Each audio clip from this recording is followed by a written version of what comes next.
This episode is a conversation with mastering engineer Chris Malone about soundtrack restoration and the Empire Strikes Back recordings.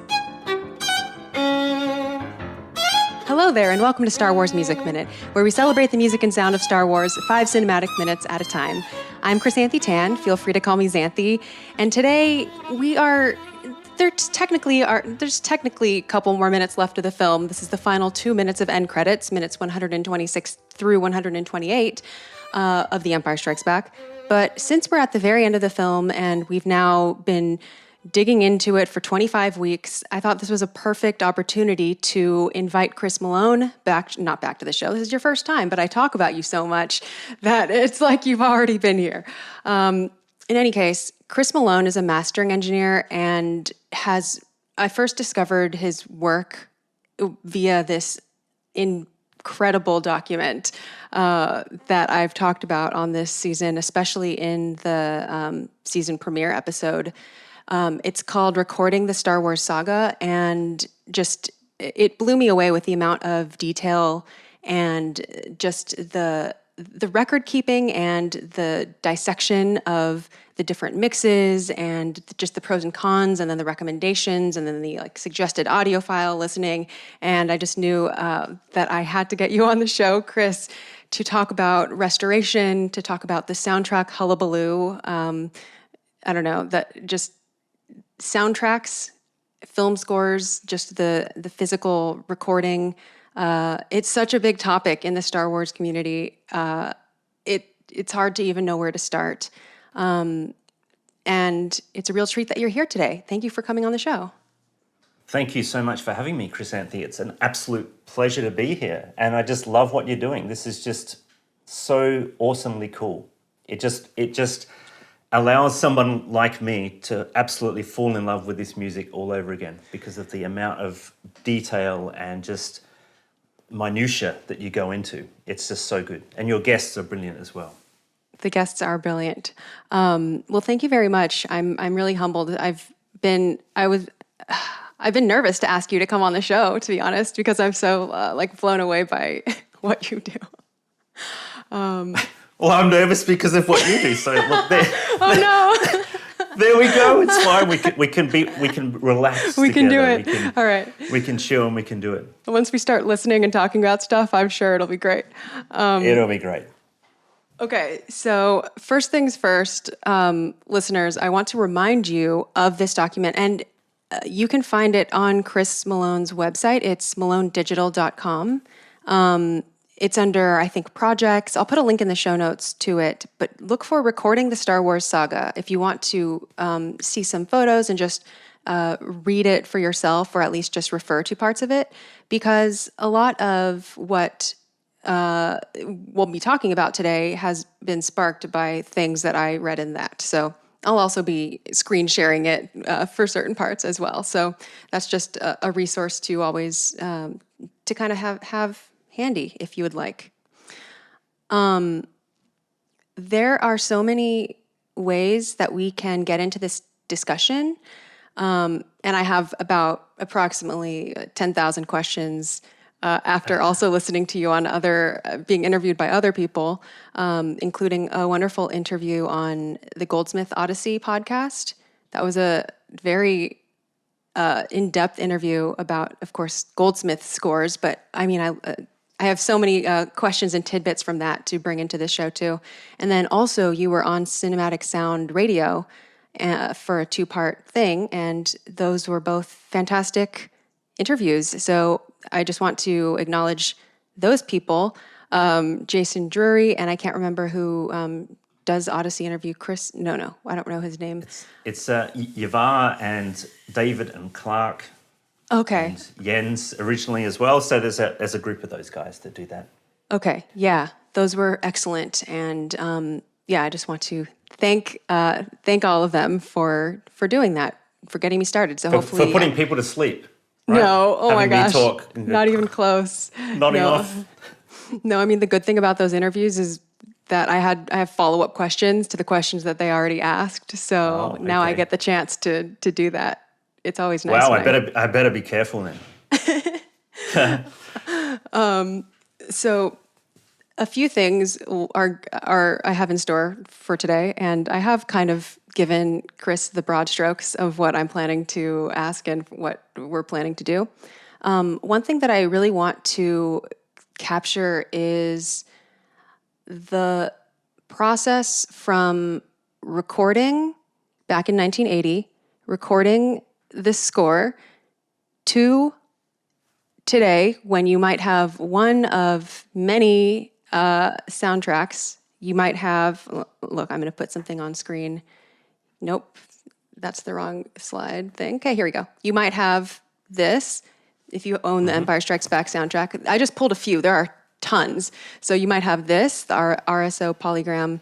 I guess that's the original pressing, right? Oh, you have it. Yep. And then they also the early CD. Yep. Yeah. And then you might have this, the 4 CD original soundtrack anthology. Love that. I don't have those ones out though. I don't know why. You might have this, the 1997 RCA Special Edition. It's 2 CDs, and it's. But you might also have this one, which is the one. If you look it up on Spotify, this is the one that is available. And I was going to ask you, Chris, actually, what is this one?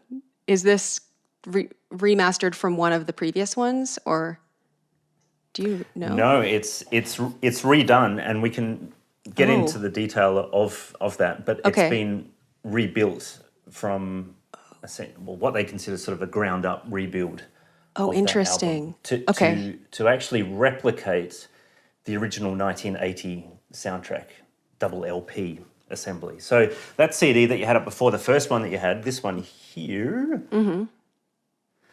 you'll see that there's only 10 tracks on that. Yeah. Whereas the original 1980 LP had double the length of that as a playing time. And they also issued a single LP as well at about the same time in some territories. And that's what got transported across to the first CD rather than the double LP like Star Wars had. Oh. So that's a big thing in itself as to why that happened. And then also, like, why did they start like with the Imperial March and then track 6 is the main title and track 5 is the finale? It's like they've got side A and B switched around the wrong way. Anyway. Okay, well, we're there's definitely going to be a soundtrack portion where we zone it, hone in on a few. You might also have this, the 2004 Sony Classical Special Edition. I personally know a few people who have this. You might have this, which is it's completely separate recording, but a lot of people do have this, and I personally really like this album. This is the I spelled it wrong. Charles Gerhardt National Philharmonic Symphonic Suite. Has some new material. Okay, no, that's for later. All right, so that's just a smattering. Oh no, I have one more. I got it from the library. It's the 30th anniversary collection, and this includes the Corellian edition, which you have written about, and so we will briefly touch upon that as well. I mean, one of the things to probably point out at this point in time, just before we sort of start generally and then dive into where you want to go, is that document that's on the website there hasn't been updated in over a decade. So it's really old by kind of today's standards, and it was written initially in 2005, and then I added a couple of extra bits thereafter. So it's coming up to being quite old, and so old, in fact, that the sequel trilogy didn't exist when I'd written it. So there was no Force Awakens or anything like that. I wrote this basically to tie in with the release of Revenge of the Sith back in 2005 and haven't updated it since. So there's actually, I would say, because of work that I've done, but also other thoughts that I've had in the meantime, there's kind of things that I might think a bit differently about now. There's also mistakes in there that weren't deliberate mistakes, but have actually been sort of copied by other people as well. So I've been able to find a definitive answer on a couple of things that I kind of had to guess around a little bit, or I asked somebody and they provided a particular answer that I was subsequently able to back up with a document that kind of said, well, it's a little bit different to what you said. So anyway, there's all of that. But I think just starting at the start here, The Empire Strikes Back. how good is it as a film? It's a beautiful looking film. It's magnificent in terms of what it looks like, its production design, its framing, its color, especially all that carbon-free stuff, the big reveal. So, you know, you had wonderful of 3PO saying that with the Dan Golding episode, and that's what I think of this film and the soundtrack. And, you know, I think as kind of an overarching thing I would like to say about this is George Lucas says that sound is 50% of the movie-going experience. And John Williams he's our storyteller. If you were to essentially turn off the dialogue and the effects, and even maybe even the picture, you can get an idea of exactly what's happening because he is so good at his craft. And that's why this music and the music for all of the Star Wars films, especially that original trilogy, is so important because it blows my mind to think about how good it is. Like every second of it is just so good. So good. Yeah, I agree. But also, I'm not impartial whatsoever. I can't be impartial about Star Wars because I just grew up with it. So it's just, it's family. So that's all it is. It's for a lot of us, it's something that's been around as long as we have. Like it, and we can't remember the first time we saw it or heard it because it's just been there forever. Totally. Well, this is actually, let's see, there are two ways we could go about this. I do want to do like I'm gonna draw like a flow chart as well, sort of after recording, what is all the stuff that happens after? Like, these are questions that I don't even understand, and I like work in the industry. I think a lot of it is just, what was happening in 1980 is so different from what happens today. I can't even conceive of it. Like today I was Googling what these devices look like the 1/2-inch tape and the whatever all the other stuff was. It just doesn't even, it barely makes sense. I think to a lot of people, whether you are familiar with that technology or not, they're just, it seems like there are a lot of norms in the industry that have changed since that time. Mm-hmm. So like not even just technology, but also just the expectation that there should be a soundtrack, a separate soundtrack, a great soundtrack separate from the film, and that care should be taken during the recording process to plan for that soundtrack. Does that sound about right? It does. And kind of what's interesting as the backdrop of all this is that the film music, the music that we hear in the film, and those of us that are into film scores want to own on an album, is actually like a complete byproduct of the filmmaking process. Because the film itself, the monetized asset of the film, is all the vision, all the stuff that we see, plus the combined dialogue, music, and sound effects. Those three things together. And that's what the film studio monetizes. That's what it is that exists in its complete form. And then once it's shown theatrically, goes through a home video release of some sort in the era. And that's what it is. And there's nothing else apart from the music that is actually taken out of the film and enjoyed by itself. Like we don't get to take out the props from the film and get to play around with them. You know, everyone gets their own lightsaber that they can, but I mean, sure, but it's not actually part of the film in the sense that, you know, a Star Wars breakfast cereal, yeah, it's got the Star Wars logo on it and whatever, and that's kind of associated with the film, but it's not in the film.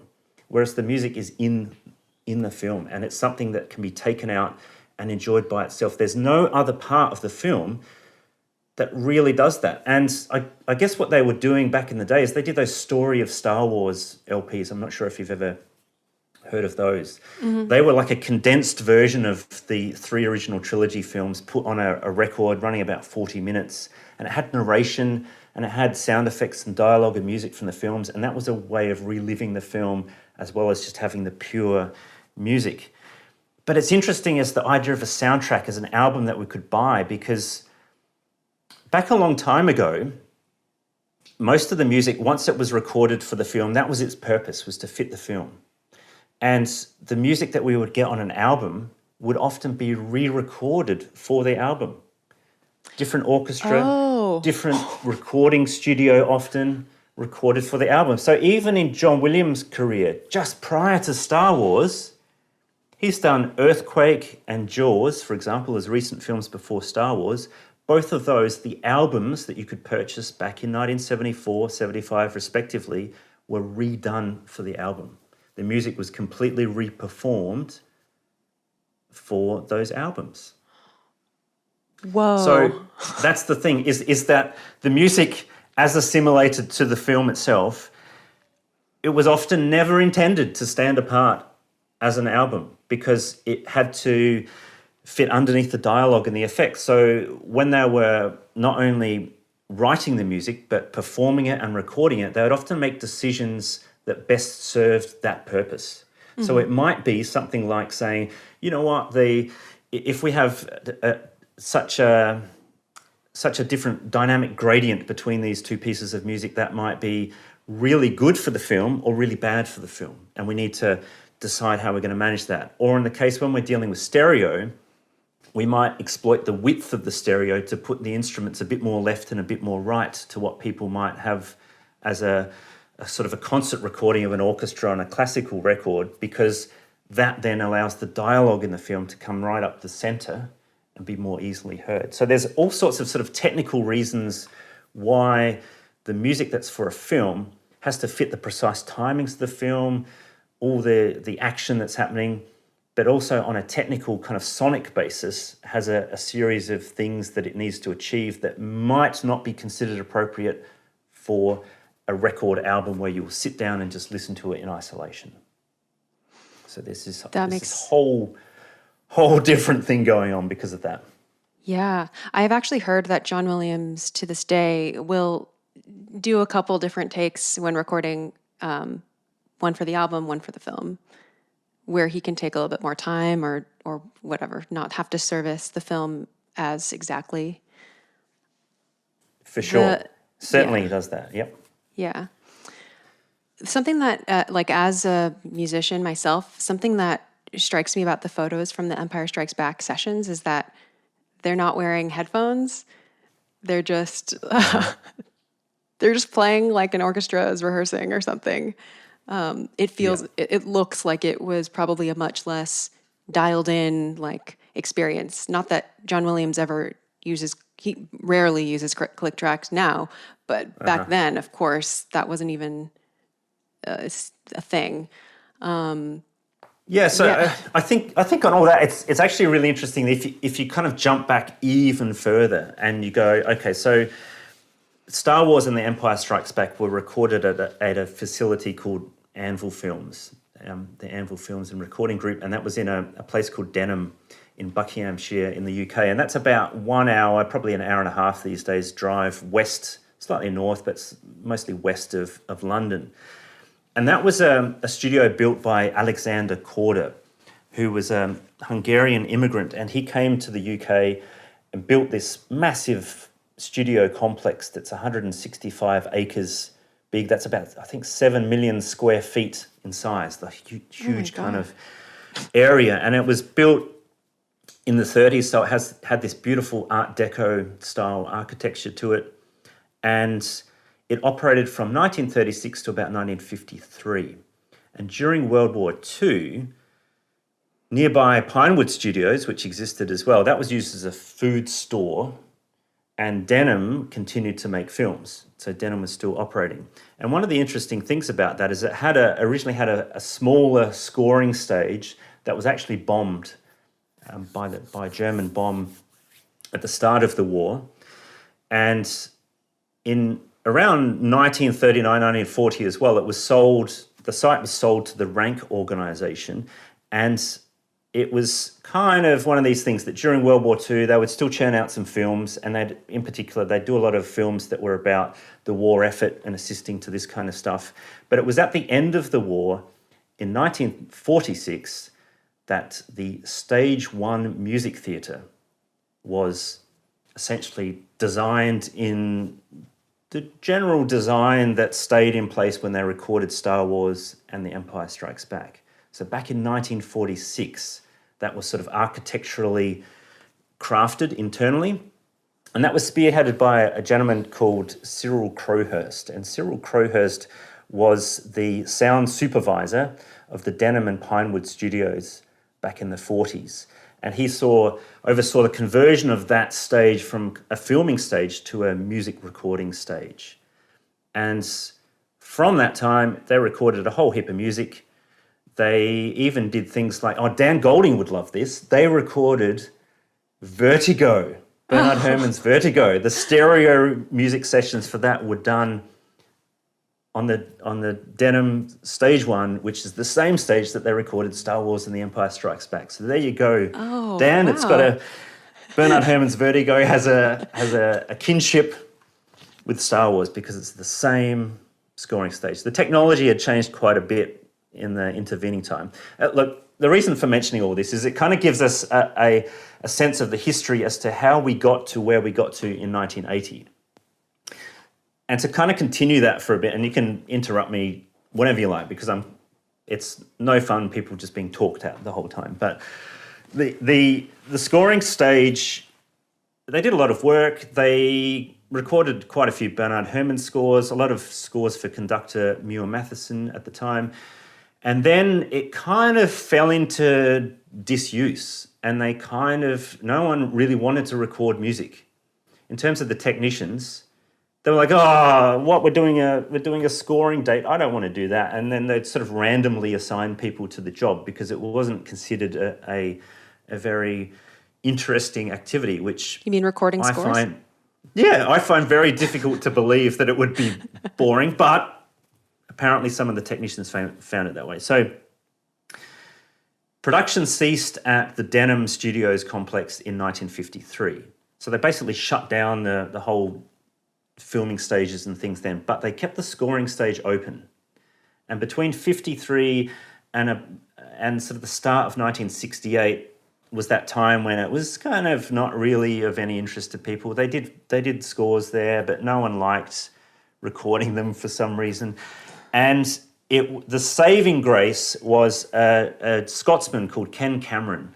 And Ken Cameron brought his Anvil film unit from a place called Beaconsfield to Denham. And the reason they moved is because their lease had expired at the end of 1967. They needed somewhere to go, and there was some facilities at Denham that they could use to record music, but also to re-record, to dub the dialogue, music and effects into films that they were making. So Ken Cameron came along, and Ken Cameron tapped Eric Tomlinson, the engineer who did Star Wars, The Empire Strikes Back and Return of the Jedi, on the shoulder and said, come and run the music stage for us. And so he did. And that's how we got into all of that. And at the time, film music, and even at the time of The Empire Strikes Back, in terms of technology, and we can delve into this, was primarily recorded on what's called magnetic film, 35mm magnetic film. And that's different from magnetic tape? It is, because it is sprocketed. It has sprockets along the edges of it. And it is like the film that used to go through the film projectors before we had digital projection. So everyone may remember either owning themselves or their parents or grandparents had a 35mm camera that they would take still photos with that had 24 exposures or 36 exposures. And you'd see... That's it. So sprockets are like those holes, right? Exactly. Okay. On the sides. And so the white I definitely have seen that. There, I just didn't. Yeah. Pretty much everyone's either seen that for real or they've seen an image like that. Yeah. Right. Sure. And so in the old days, before there was digital projection, and I did this, when I was younger, is you would go and see a film theatrically and it would be that film running through a projector. And the sprockets are there because there's these little fingers that pull the film through the projector. They move it along. And so that area that you had in that little photograph still there, there's a picture portion of that. But when they were recording music, that picture portion was replaced with a full coat of magnetic oxide particles. And that's where the music was captured onto that. Do you mean this? No, so which that's, still? Do you mean the they are sprocketed? tape- Do you mean the film clip? You mean the film the strip? film that- Oh, okay. Interesting. So the film strip that you had there, that instead of an area on that, so the three big white rectangles in there, instead of them having a picture in them, which is pulled through the projector 24 times a second, what it had on it was a full coat of magnetic oxide particles, and onto that was recorded the music. And the reason that was used as a recording format rather than tape in itself is because it is guaranteed to synchronize with the film. Because of the and when you think, sprocket? Because... Yeah, exactly. Yep, because of the way it's pulled through a projector or a sound reproducer. And so you might say, why use that? Well, it's for that exact reason, in that all the dialogue would be put on magnetic film as well. All of the sound effects would. And this is important for filmmaking because we need the dialogue and the sound effects and the music to be synchronized with the visuals. And the only way of the time from 1950, 51, 52 or so, all the way through to certainly the late 1980s, the only way they could guarantee to do that was with magnetic film. So does that mean when the music was being recorded, the film would also be,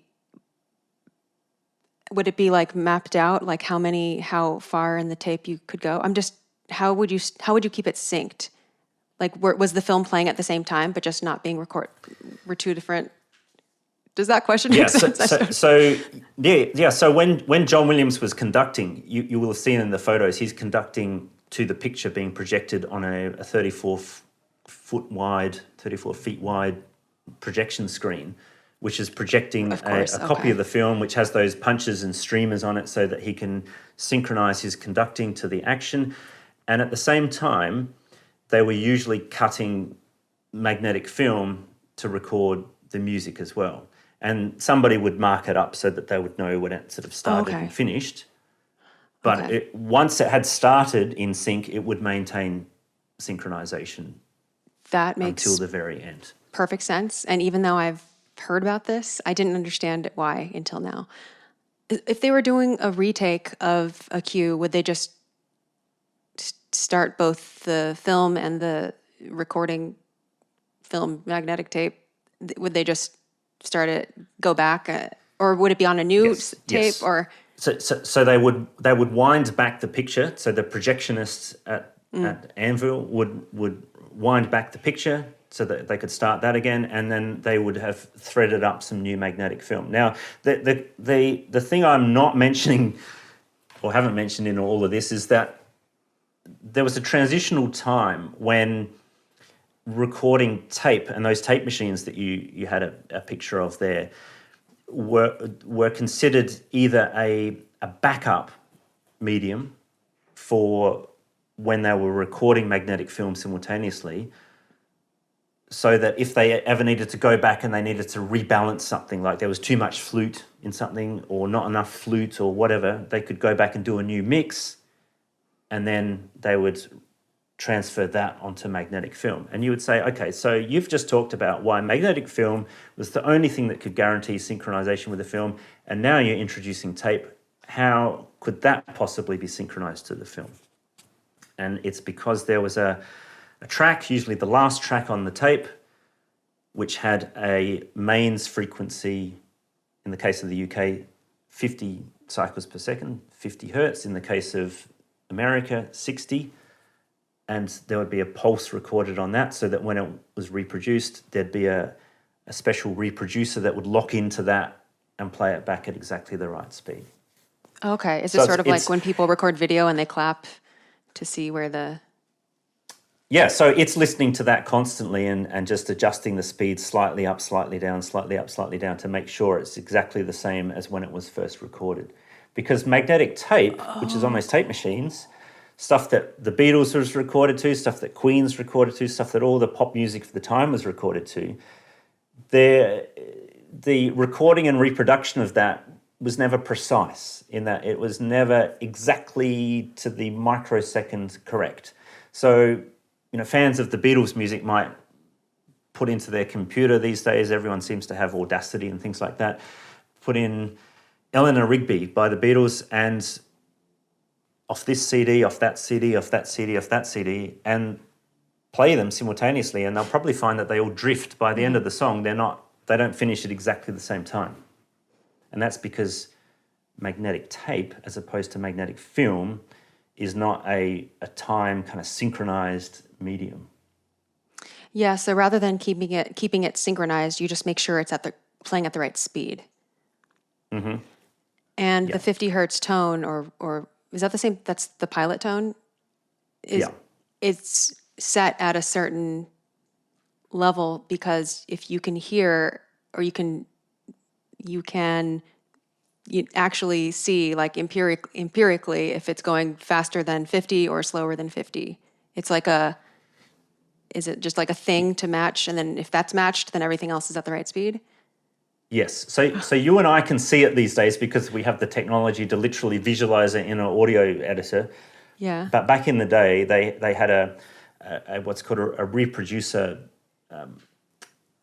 essentially a black box, a piece of electronics that would listen out for that, and it would modify the speed of the tape machine as it's playing back ever so slightly faster or slower to make sure that was matching how it was essentially recorded.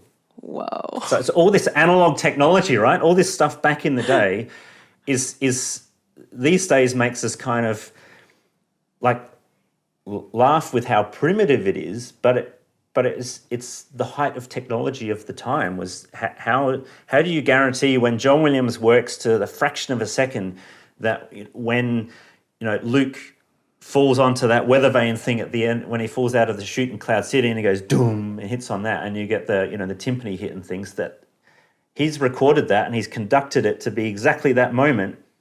But then for when they play it back, for it to not line up with that moment would be really bad. So yeah, it's all has to be very precise. Yeah. Wow. Yeah. That's really cool. So I did notice that no 35mm, no magnetic film was recorded during the Empire Strikes Back sessions. Is that correct? Yeah. So as far as I can tell, they didn't cut any of that simultaneously when they were recording the music itself. What they did is that they recorded to their 24-track machine, and we can talk about that. And they also did a live mix of that separately to another machine. But these had that synchronization tone on it so that they could afterwards, they did their editing on it and they would transfer it across to magnetic film after they did their editing. So they, as far as I can tell, they adopted the same kind of process that they did with Superman just a couple of years earlier, which is that they recorded initially to tape, and then they did any of the mixes or changes that they wanted to make. But very specifically, the editing that they did, they edited all the takes together to get the performance that John Williams wanted, and then that was transferred to magnetic film so that in the US, they could fly back with all of that and they could put it against the picture and everyone would be happy.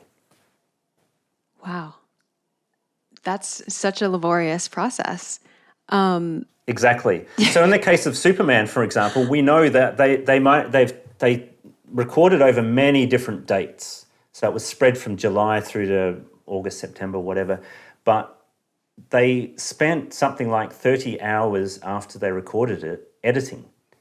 And it wouldn't surprise me if they spent about the same time, if not longer, editing The Empire Strikes Back. And you would say, the listener listening to this podcast who's already scratched their head about 400 times would say, what do you mean editing? And in the case of John Williams, yeah, okay. So in the case of John Williams, he would record multiple takes, multiple performances of something like, let's say, the end credits, the kind of the subject of where we're up to today.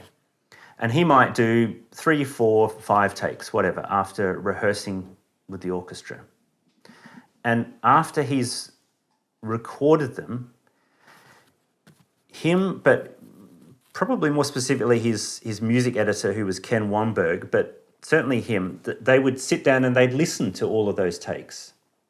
And they would go, you know what, let's do bars 1 to 10 from the second take, and let's cut back for 3 bars to the first take, and then let's go to the fourth take for another 20 bars, and then let's go here and here and here.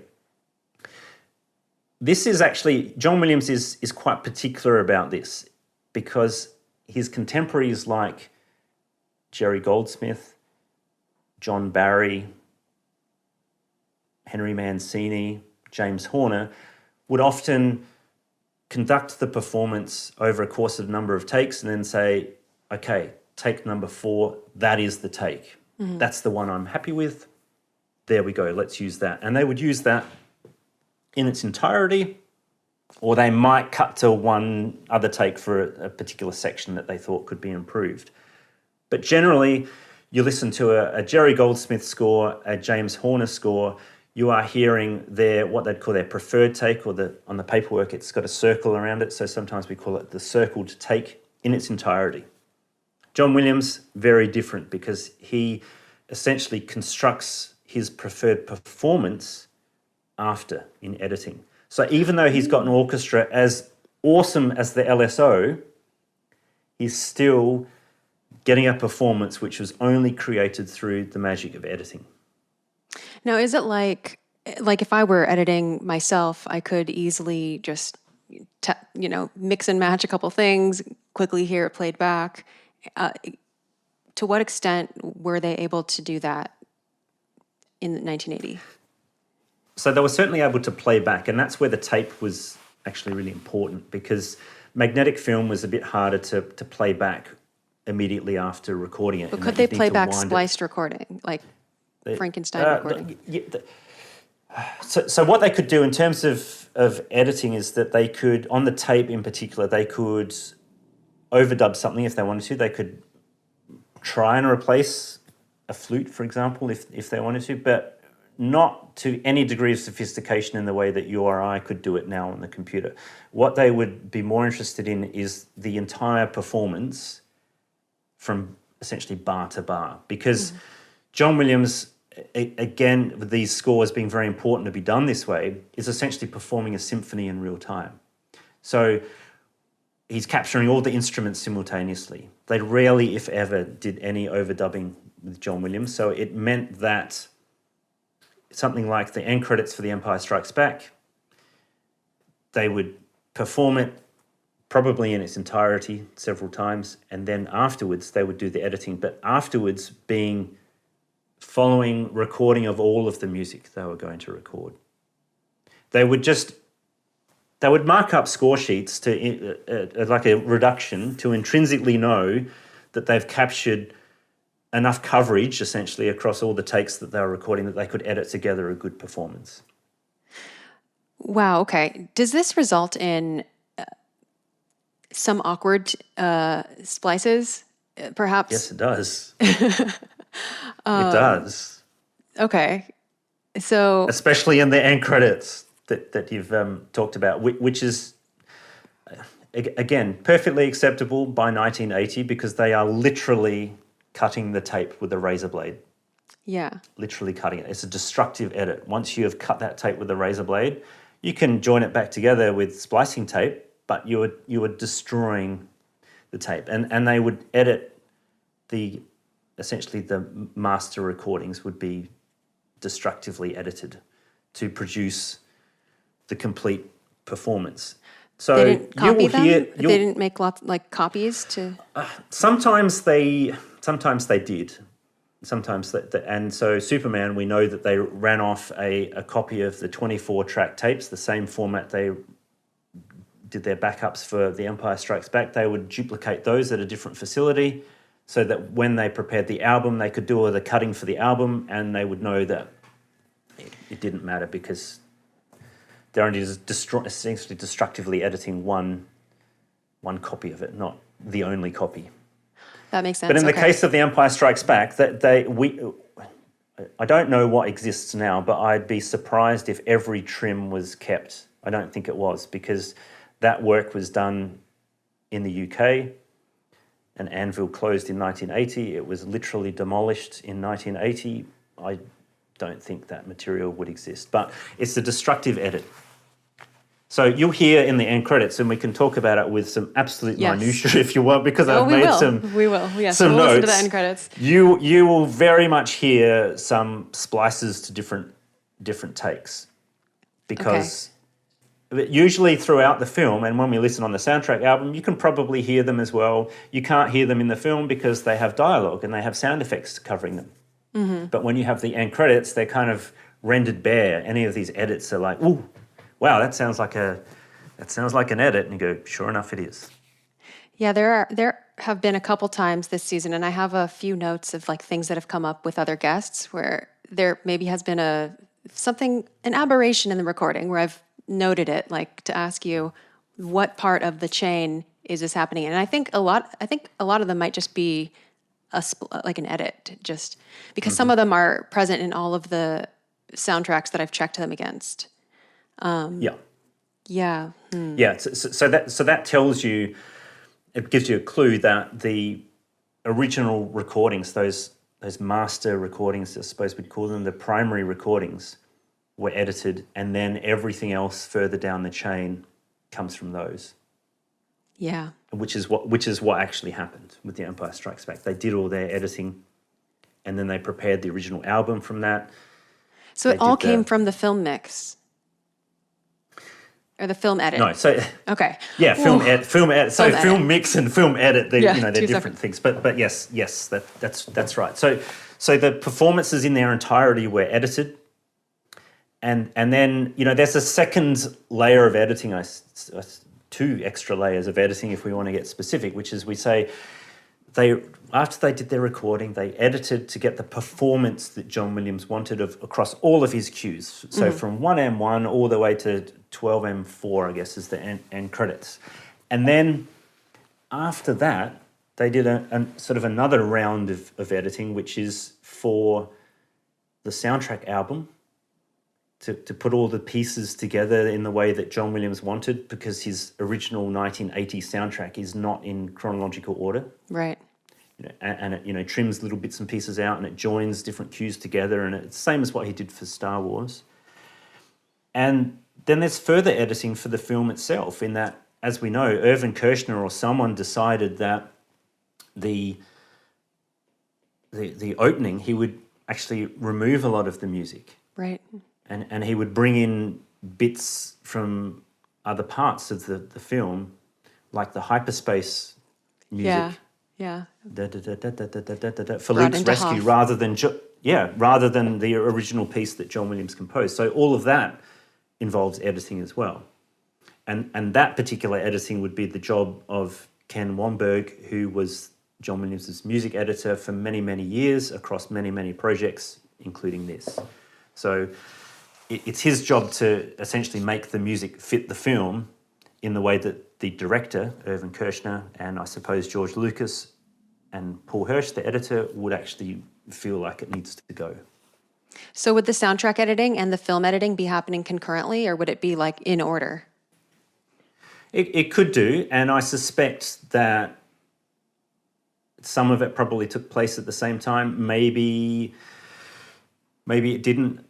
We know that the soundtrack was prepared in Los Angeles with an engineer called John Neal, who was a very good, very experienced score recordist himself, and he did that work.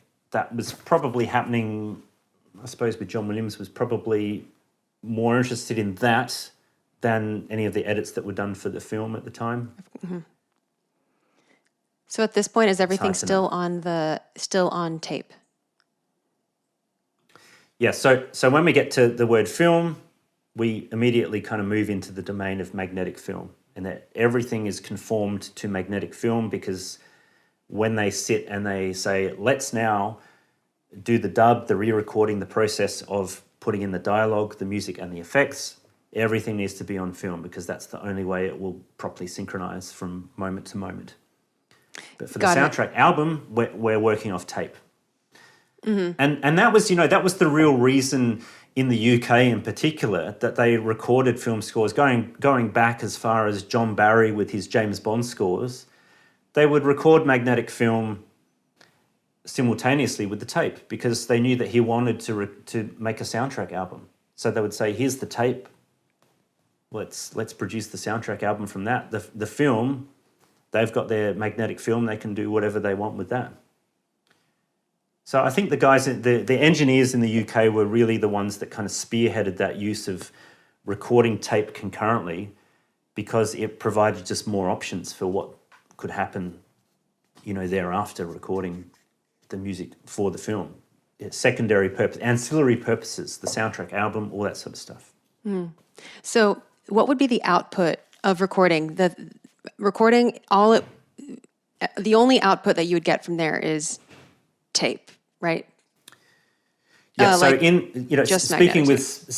specificity with The Empire Strikes Back, that, as far as we know, they recorded two tapes. It was the 2-inch 24-track tape. Okay. 24. What does a 24-track tape mean? 24-track, yeah. So it means it has 24 discrete channels, they're linear channels across the tape that allow individual microphone feeds to be put on them. Okay. So if you just arbitrarily start from 1 and go all the way through to 24, you might have percussion, 3 channels of percussion. Like you'll have a timpani on channel 1, you might have the rest of the percussion section on tracks 2 and 3 and 4 maybe.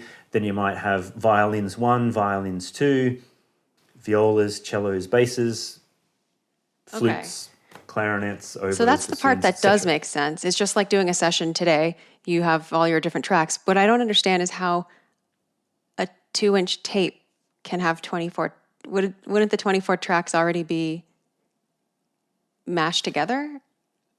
Or so there's a tape that is 2 inches wide, and on it linearly it has track 1, track 2, my track God. 3, track 4, track 5, and they're really, really small magnetic tracks that run linearly across that tape. And so if you were to look at it sort of vertically, then you have each of the 24 stacked on top of each other. Oh my gosh.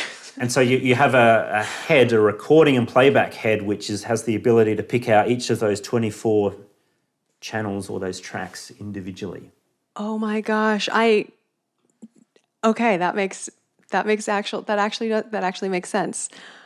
I didn't know that you could do that on tape. I thought it was just by default just one big thing. Yes, that's right. So originally it was like back in the sort of post-war, because this technology comes from wartime Germany actually. So post-war, it becomes mono, one track, what was called full track across the tape, and then stereo came in, the stereo that we know of as in home stereo being left and right. So then that's two tracks on a tape, which was usually 1/4 inch.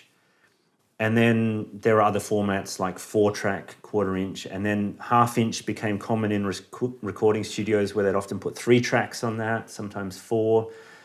And then That's why the inches keep getting bigger. Getting bigger because you got to fit more tracks on. Oh my gosh. It's like this, but on tape. Exactly. That's right. Yeah. Exactly. Mapped down to tape. So 24-track on 2-inch tape was as big as you could get in the analog domain. There was an experiment, I think, to do 3-inch with more tracks, but it just becomes unwieldy and didn't work because as a bit of a minor segue, the ultimate analog recording format is not 2-inch 24-track, it's 2-inch 16-track.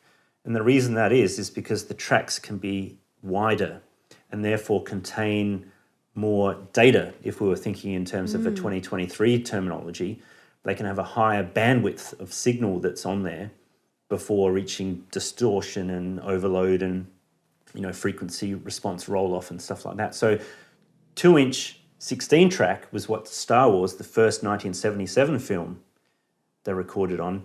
By the time of Superman, they had upgraded to 24, and so as most places had, and so 2-inch 24 was pretty much the standard worldwide from the mid to late 70s onwards. So I read in your document that there was also a live mix, this time in a 6-channel configuration to an 8-track machine encoded with Dolby A. So what is a live mix, and how is that used? Okay, so a live mix is essentially the mix that is piped through the speakers in the control room. Oh, and okay. it is it's the balance of the entire orchestra rendered down to a pair of left and right stereo speakers. Some venues had a center one as well, but just left and right, let's say, because we know that was the case at Anvil. And so the engineer sitting there, who was Eric Tomlinson, the recording supervisor, Lionel Newman, wonderful composer in his own right, and then everybody else who was bunched into that control room, which you can see in some of the photos, George Lucas and Irvin Kershner, they're all listening to this live mix. And this live mix being a representation of, what are we hearing? What are we getting down? And that live mix, whilst it is, it's technically, in the case of things like Superman and The Empire Strikes Back and even Return of the Jedi, it's a left, center, right, a 3-channel configuration, but also with a left, center, right ambient pickup as well. Mm-hmm. Like a room mic. Yeah, essentially, it's 3 microphones that were placed further back from the orchestra just to pick up a sort of an ambient picture of the orchestra. Because coming back to Superman, and again, I know we talk about it, or I've talked about it a bit, it's because that was the first film in the UK, maybe even the US as well, that was done in what's called a split surround mix theatrically, which meant that you had your screen channel, but the channels behind the screen were the left, center, right, but behind you in the audience, you had a discrete left surround and a discrete right surround. So this is the 5.1 kind of format that we ended up with DVDs. But Star Wars, probably an Empire Strikes Back, were the surround speakers were just one channel of surround information. Oh, okay. But because they didn't know what type of thing that they were going for, usually Eric Tomlinson, for these type of productions, it was all changing all the time, but he would do his left, center, right mix, and he'd also do that sort of ambient pickup as well, so that when they decided to do the layered into the film, they could put that sort of ambient sound around behind them if they wanted to. So not only was Eric Tomlinson, who is a big figure in your document and in your life as a sort of mentor figure to you, he was not only recording, but he was also mixing as well? Mm-hmm.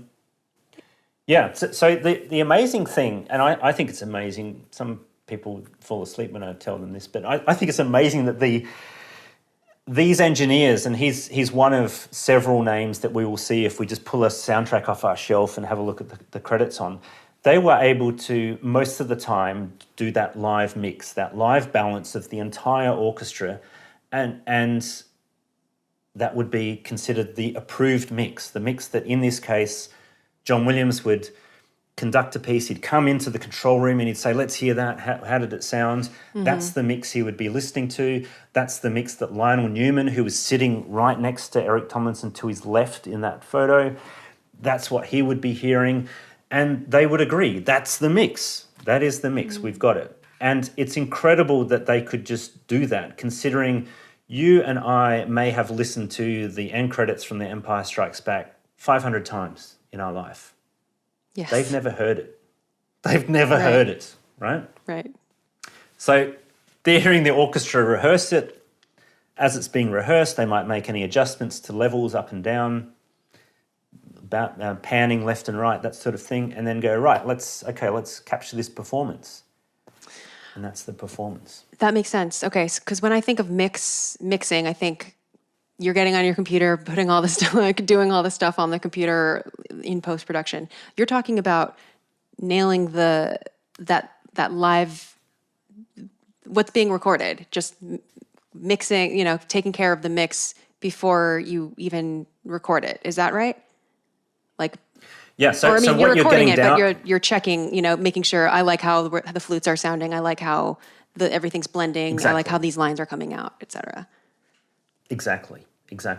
And the fascinating thing about that is you could, with a critical ear on anything, not specifically this, but on anything that has had a live mix, you could argue that there are times when you go, whoa, the horns are a bit recessed there, or they're a bit pronounced. They're maybe you'd tinker around that if you're doing a particular soundtrack release, and sometimes we do. If we have that multi-track where it's got all the different instruments split across those different tracks, we will do that. We will make adjustments because we want to get the best listening experience possible. But where I come from with some of this is that if there is a live mix that's ever been done and we're working on a project, even something like this, you'd say you've got to come back to that. Mm-hmm. Because that is the lightning in the bottle moment. That's when everyone who was there heard that and everyone approved it when they were hearing it. And that's the thing that was the magic of the moment, was that mix. For better or for worse, that is what it is. Now I understand why you've referred to Eric Tomlinson's mix as the John Williams approved mix. Now I understand, because especially with, I mean, this quote unquote mix is what, like in classical music, like in orchestra, this would just be, the mix is what it sounds like live. That's what it is. It's going out in the hall, making sure that your orchestra sounds right in this hall that you're going to perform in, tweaking your levels. And okay, yeah, now that I know that, okay, that makes a lot of sense. Where it's not like, okay, a couple people are getting on their computer and doing mixes, and which mix do you like the best? It's more like how do I like my orchestra sounding, playing my music right now? Yes. Yeah. Yes. Yeah. And look, some of that, obviously, through a 2023 lens versus a 1980 lens, there's differences in kind of what's fashionable, what's liked, what's not liked. And of course, John Williams himself did a different mix of this music when he did his soundtrack album. So, the 1980 album. So that has validity in of itself, in that if you sort of critically listen to that versus some of the other releases, you will see that there are differences in times with that, even versus the film. But what I like about the film mix on anything that we might encounter, whether it's Star Wars, whether it's anything else, is that is that moment in time when everyone was like, this is great, we're happy with this is what we're going for. If something wasn't right, they would redo it. They would either make an adjustment, make a note. Sometimes I've seen actually on a tape box, which is like remix required, because they're saying that at the time they thought, we better change this afterwards, or they'll just do a different take. Mm-hmm. So there's been times where it's like, can't hear the flute. Let's go back out onto the podium and perform it again and tell the flutes to play louder. That's an actual solution to that problem, right? Yeah, totally. Or you can bring the flute, bring the mic up, level up. Yeah, bring the mic up if you want to. But quite often it's funny because some of these engineers who are very good at this would often have that conversation with lesser conductors who would be like, I can't really hear the French horns properly. Well, tell them to play louder. Right. Tell the strings to play softer and tell them to play. Exactly. As someone who grew up playing in orchestra, that's what mixing is. That's what mixing was to me, is you tweak what you are doing live. Exactly. And that's kind of what we forget as well, is that it has to sound right in the room. Mm-hmm. And that's, someone like John Williams he is such a genius on every project that he does, where it will properly work within a performance space, regardless of whether or not there are any microphones there. If you went to a concert hall, as he's done all these performances over the years of his music, he's not having to rewrite all of his music or re-orchestrate it to fit a concert setting, although he makes changes to it kind of in terms of how it all fits together. But he's not going, okay, so in that recording, I only had one French horn on it, and we just brought the microphone feed right up so we could hear it really loudly. He's like, well, if it needs 6 horns, it needs 6 horns. Mm-hmm. So he gets it right in the performance space, and then the job is to capture that in a way as accurately, I suppose, as possible, with fidelity to the performance. When I took digital recording studio, it was a class in college. So like learning how to mic, how to use Pro Tools, etc. One of the lessons, which is a lesson across probably all of music engineering, probably is that getting what's recorded as right as possible is much better than tweaking things afterward. You can only do so much, and it's better to get as good of first of all as clean of a recording. So like proper mic technique, mic as best as you can. But even before miking correctly, we were really encouraged to make sure like you practice before recording, like you have things dialed in so that you are prepared, because that is, the further, when you go back in that chain, like that is also a very crucial part. So John Williams definitely has that first bit down like a pro. Absolutely, he does. And we would never expect anything less of him. Of course. And like, to a point, the engineering team as well, they would spend half a day, sometimes more, setting up the stage essentially before all of that stuff took place, before John Williams came in and gave his downbeat. It was important for that to be ready to go. And so they would essentially put all their microphones out, having discussed with John Williams beforehand what's the makeup of the orchestra.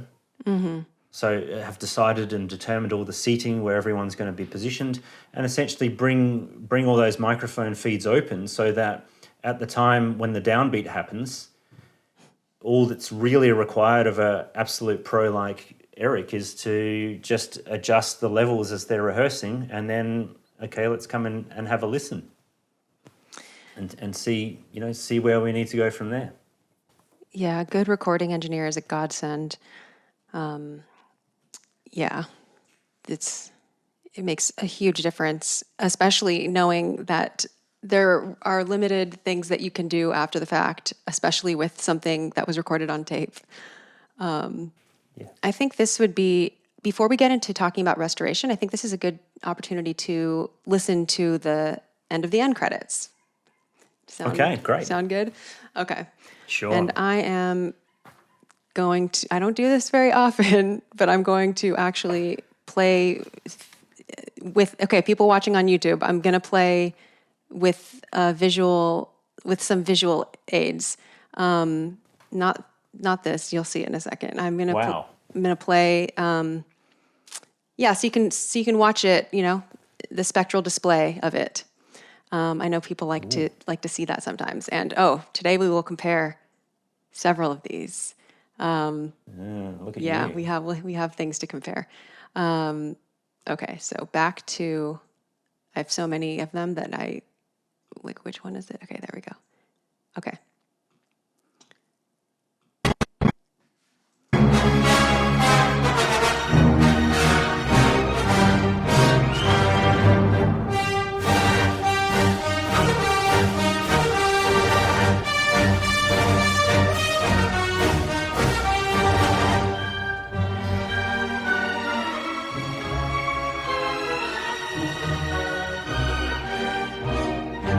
Was that one of the awkward parts? No. This bit that you've just paused it on here is one of the best bits. Like, so anyone who knows me, who actually listened to me talk about film music, which isn't very many people, they know that the end credits from The Empire Strikes Back is my favorite of all time. That finale and end credits, that whole piece. It is so, so very good because you're getting that distillation of those excellent themes from this film. But not only that, that piece is coming up there. What is that? I've made a note of that. It is so good because it is that transition piece, right? Out of the Imperial March into the love theme that you've got just queued up right there. Dun, Yeah, dun, let me just dun, keep dun, playing. It goes, But then, dun, dun, dun, dun. do you mean from a like compositional and performance perspective, or do you mean Yes. from like okay. Yeah, no, the composition, like the end credits, the whole thing, the finale and end credits from a composition and performance, regardless of any, recording. If this is performed by an orchestra now, I will go and listen to it because Yes. like it is so good. It's the best end credits suite. And that point where you've stopped it there in particular, where it changes from the Imperial March to the love theme. You like that transition? That's like 10 seconds, 4 bars. How good is it? Well, So good. we must continue listening. And then we passed something that I want to get your take on already. Yeah, you will. This part.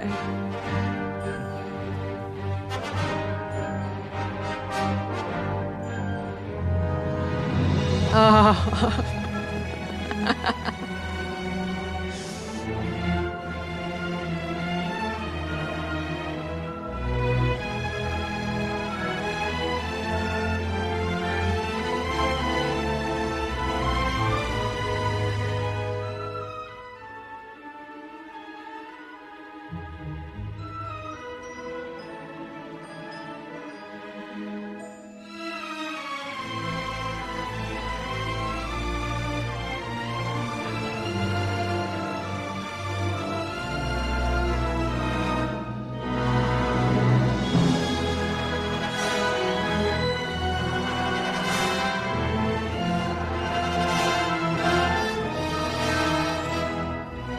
There, yeah. Oh.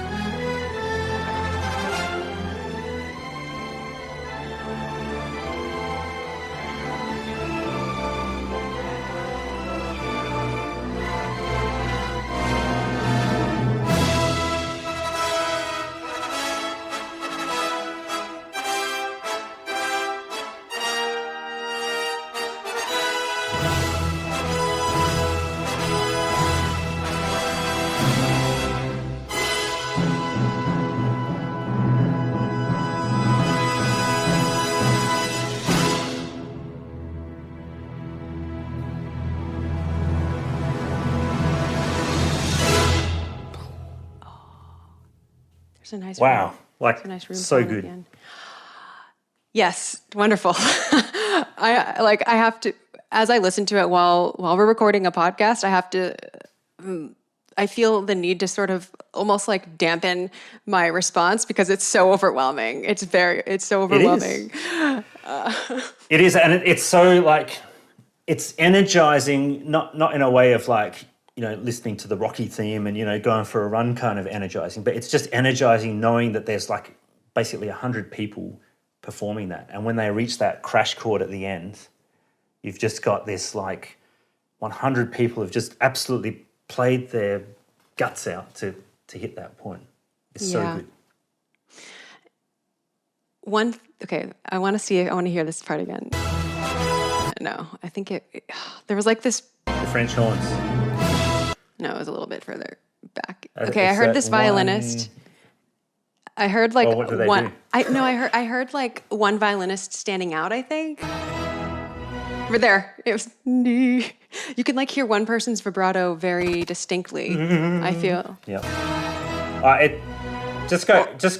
If you go back like about 3 seconds before that, and listen, just pay attention to the French horns, what they're doing. Okay. So just there. Da, da, da, da, da, da. There's an edit. There's a splice to a different take at that point. And it's in particular, it's very noticeable because the French horns just leap in at a much more forceful volume compared with where they were just moments before. So they just really like it's just there's an analog tape splice at that point to a completely different take, and that's something that sticks out on most of the albums, not all of them, because they did sort of treat it on a couple of them. But you can hear it in the film, the actual film itself. It's very obvious in that as well. Oh yeah, I thought it was my own like internet skipping or something. I thought it was my own. Yeah, it's kind of like that, isn't it? Yeah. Oh, interesting. That is pretty obvious. You can see it too. You can, visually. So on your spectrogram there, you can see what's going on. Yeah, if you're watching on YouTube, you can see there's like a little slit right there. Yeah. That's so. When something is cut, can you cut just one of the tracks from like? No, you can't. You can't. So, Okay. so it's the whole lot. Oh, okay. It's like your sheet music, vertically kind of just tearing down a page of a piece of music. It's just then that's your edit. And whilst the splice is often done, not always, but often done sort of diagonally, actually on the tape rather than to make it less obvious. Straight. Yeah, you can. They sometimes do splices on weird acute angles to make it less obvious, because it'll mean that the transition takes place across multiple of those channels at different times rather than absolutely simultaneously. So how you would fix That's that clever. now with all the technology we've got available to us is you can actually use that exact recording, and you can go in and digitally just sort of tame as a spectrally, frequency-wise, you can tame just the French horns there. You can clean up that splice.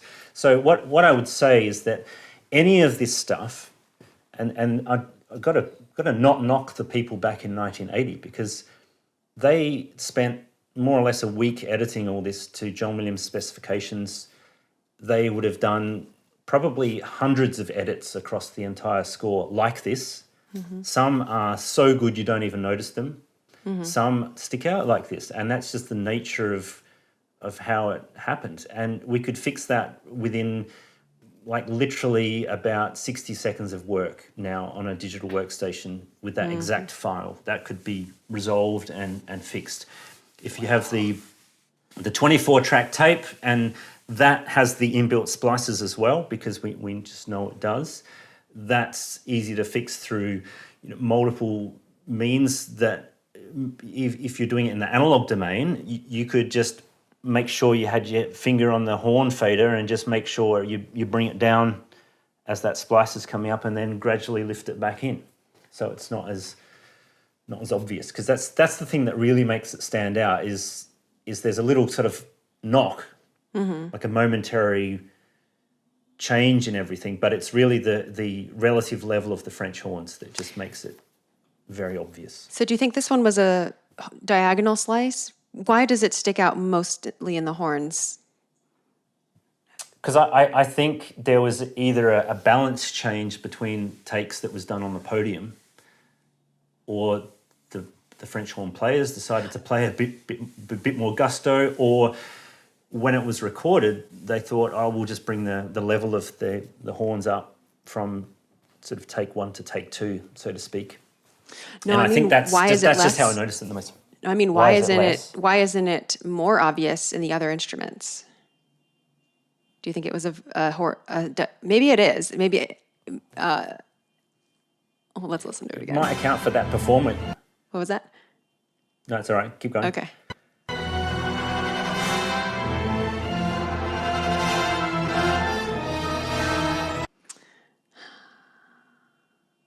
Yeah, I can't wrap my... You have better ears with this stuff than me. The French horn, I don't think I could have picked that up. I think it just sounds like... all I can think about is it sounds like a hiccup in general. Yeah.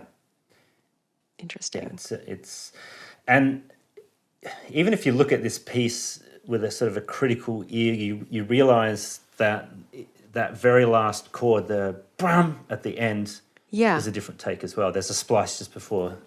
Really? Before that. Yeah. Oh, okay. I want to hear that. So the thing that they would often do as well, and this is where utilizing all of the technology you had at your disposal, I suppose, in 1980, the way that you would cover up some of these splices, and the way they in fact did, was that it's through the use of artificial reverberation. You would reverb something, and that buys you essentially a way of covering a gap from, like an actual physical gap from something to something else, because you've got yourself a bit of, decay of some reverb that's just in there covering it. Yeah, I'm not above that myself. If need be. if the recording in the home, in the bedroom hasn't gone so well. Okay, I want to hear. Okay. Like literally, right there? Yeah, the dun. Yeah. Oh, see, what's convenient about the placement of that is because it's also like a sforzando. Yeah. Yeah, so that's the cool thing as well, is that these guys that worked on all this stuff as the recording engineers, the assistant engineers, etc., because they're around music all the time, and there was the music editor of the picture that we've talked about, that they would know to do beat-specific editing, essentially. They would know that it doesn't make sense that if you've got a solo flute playing a note, that you just decide to do your edit halfway through the solo. Sustained note. Right. That's just, it's going to be as obvious as anything in the world. So don't do that. Do it around beats, and that's essentially what they would mostly be doing, is finding the beat, the appropriate moment to splice from one take to another. And even before this point that we've been playing in the end credits, there's the transition from the first part of Yoda's theme that's got the pizzicato bit to the more open string version of that theme, and that has a very obvious edit as well. In fact, when you look through the different soundtrack releases, there's about 2 seconds either side of that. There's actually different on some of the releases. They've gone a bit longer on one of the takes versus the other. So you end up, my kind of executive summary of all this stuff with the end credits is that you actually need about 3 versions of it on a if you were to do a brand new comprehensive album today in 2023 of everything that deserves to be on a soundtrack deluxe edition for The Empire Strikes Back, you would probably need 3 versions of The Empire Strikes Back end credits. I can tell you why, but 3 versions meaning 3 mixes, 3 tapes, 3 of the, what are the 3 versions you mean? Yeah, you need three tracks on your CD, or three tracks in your Spotify or whatever. You need 3 complete. You mean you would provide listeners with 3 options? I would. Gotcha. Okay. I would. Yeah, that sounds good. Because and that's not even really talking about the mix of the balance of the instruments per se. That's talking about performance, because there are actually, you go back to the finale. So the finale, did you know that there's at least 2 versions of the finale that were done? Listening to, you don't know? Yes, I do. I mean, because I've noticed, this is where they depart from one another. There's a longer one that has that, additional harp glissandos and stuff in a flute section. So there's a longer take of that. And one of the takes actually ends with it just sort of trails out. It has a quiet sustained ending. It doesn't go da, da, da, da, and then cut across to the end credits. It just tapers off. Just very kind of quietly tapers off with a sustained horn chord mostly. And that version hasn't been officially released on a soundtrack album, but you can hear it in the NPR radio drama. So there's that radio drama that was done back in, 81? That ending. So John Williams, what I figure happened is that he was there and he said, okay, so when we finish this film and we're about to start the end credits, do we want a big finish, or do we want to just come down and just have a nice, gradual ending? Because I don't know if they were still thinking they need to crash to the end credits like they did at the end of Star Wars with the throne room. They're all standing there and Chewie's like, "Rrr!" Yeah. And then it's, zoom, dun, da, da, da, da, da. Like, Which is my favorite part. Maybe, The part where the end credits begin is like one of my favorite all time of any Star Wars. because I it just goes like to the how Starfield with the blue text. and just the music. It just that feels very transition.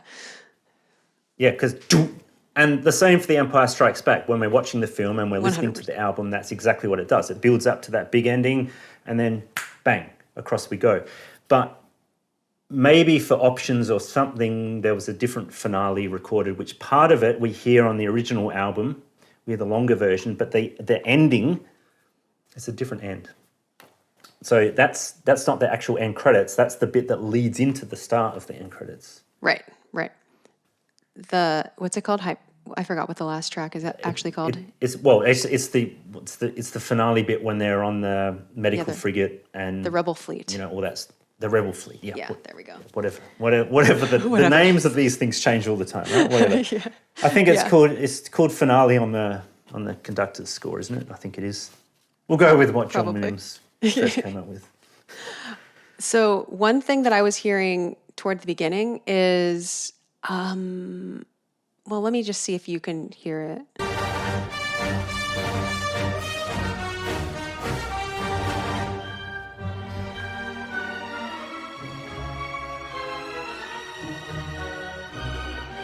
There. So I can't tell if this is a recording thing or if it's like just a violinist missed their shift. You know what I mean? Like, yeah. Do you know what I mean? I think it's a performance thing. Mm-hmm. Yeah, it might be. Okay. Yeah, it goes. Yeah. Yeah, there. Yeah, and spectrally. Right there. Yeah. Yeah, I think it's a performance thing. Because spectrally you can kind of see these things too. Like you can, somebody tapping their music stand or a page turn or stuff like that, that looks different to actual music. And some of that, when we sort of deal with restoration stuff, that very much comes up as what do we remove, what do we leave in? Because listeners now, sort of building rods for our own backs, have become very particular about things. They'll often say, "Oh, there's a click in track 3 at 48 seconds." Oh yeah. On the left-hand side, and you can't hear it over speakers. You need your headphones turned up to 110 dB, but it's there. Are they going to repress this entire album and send out replacements to everyone? Because that's disgusting. But that's how close everyone now listens. So there's a lot of stuff in The Empire Strikes Back that you would now, if you're doing it, you'd probably clean up and tidy up. And musicians are aware of it too now in recording sessions. Exactly. And see, even stuff like you've mentioned, sometimes, and I've been on projects where there'll be a very obvious performance error. Mm-hmm. That's the only take, and you can hear it in the film, but on an album it stands out a lot. And you can think, actually, I can fix this by micro copying and pasting or something. Mm-hmm. Should I fix it? And I go, yeah, why not? Because it then doesn't detract from the performance. But, interestingly, the Imperial March, with all your different versions you've got there, the Imperial March in this end credits, did you know that there's like several versions of the Imperial March put in here? What are the versions? Yeah, right. So here, I got to look down at my notes here. So I did actually, believe it or not, prepare some ideas for this. So the original 1980 LP or double LP that everyone got. So after the first 10 seconds of the Imperial March, they put in 37 seconds of the Imperial March concert version.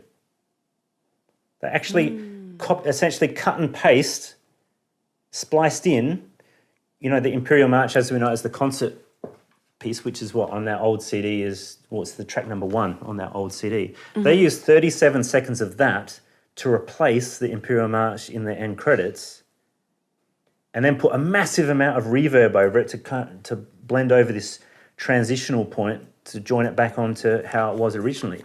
So does this mean the Spotify version? No, it's... Oh. If the Spotify version is the Disney, is it the same as the Disney 2018? Yeah. Yes. Let me have a look. It is. No, it's not that. What? They've done something different for that. The Spotify one? This is unique to the 1980 original soundtrack, which Okay. the last time that was on CD was in 1985. Okay. Well, the first and last time. The Is first this time and the last time. Okay, is that the polygram one? Yeah. Yep. It's the polygram Polydor. Mine's This one. mine's a Japanese. Yeah, that one. Yeah. That one. So track 5, bizarrely the finale in the middle, track 5. So weird. It's the most The bizarre Imperial track ever. March in that, after the first 10 seconds, they cut to 37 seconds from track 1 of that. And they did that on their LP, they did that on that CD, they did that in 1980. And it's unique to the LP and the CD. Wow. Wow. So that's why listeners, if you're going to do it, you've got 37 seconds of unique editing to that set. Oh man. Not to mention John Neal's unique kind of editing and assembly and mix, I suppose we'd say. But that's the reason I say that if you were to do like the world's most comprehensive survey of music from The Empire Strikes Back and make that available to people to purchase in some sort of grandiose box set, which is what it deserves, something I agree. with the kind of the look and tactile feel of this beautiful thing from 1993, you would say we need probably 3 versions of the end credits, because there's that's different. There's the finale, that bit that leads up to the end credits that we were just talking about before. That is the long version on the original LP, which didn't resurface until the Disney, the 1997 special edition. They used it there as well. But they didn't on the 93 anthology. So there's all these differences. The end credits have so many differences between all the versions of the soundtrack that have been released. There's so much that's different between every single one of them. So much. I would like to see that world's most comprehensive version. Yeah, me too. Yeah. Would be nice. I'll be the first customer to buy it. Oh, I feel like you should be part of the team making it. Oh, I'd love to, but who knows? Who knows? It'd be so good. But and so the anthology, that 1993 anthology, this one here that I was holding up before, the 4 CDs, that actually has 2 versions of the Empire Strikes Back end credits. There's one at the end of disc 2, which is the Empire disc, so track 19 on that, but then also disc 4, track 21. Yeah, that's the one. Disc 4, track 21 supposedly have what they call the film version. But they've edited that on to the Ewok celebration music from Return of the Jedi. So that's pretty... Oh, that's what that track is. Oh, okay. Yeah. So it's like this kind of Frankenstein hybrid... Well, sorry, I won't call it that, because I know the people that worked on it. So it's a hybrid of music from Return of the Jedi and then going into the Empire end credits. And they call it the film version because it kind of is. It's the closest to the film version ever, because the Imperial March, it has these cymbal crashes for the first part of it. Dun, dun, dun, dun, dun, dun, dun, dun, dun, dun. It's a different take of music for the first 10 seconds. Then it goes to these sort of pedal notes with the timpani that aren't, again, on the 1980 version. So this is the Ewoks. Yeah. Do you know? Okay, let me just. It would be before this. I'm just You're doing the needle dropping. Oh, the Ewok part. It must not be very long. What's Ewoks? Is Ewok Celebration? Just before Yub Nub? that. Yeah, that's right. the song. Yep. That's it. Whoa. Those of us that, myself not included because I'm too old, but those of us that grew up with the special edition versions of the film Victory would say, what Celebration? is that? Because, they've never heard that piece of music before. I only recently heard that for the first time. Okay. What do you prefer, Victory Celebration? Victory Celebration. But my head, here's my headcanon though. My headcanon is that Victory Celebration works well for the end of the film, but when we're seeing the Ewoks dance and stuff, they are diegetically singing Yub Nub. There still is Yub Nub performance happening. Just the audience doesn't have to hear it. Yeah. There you go. Okay.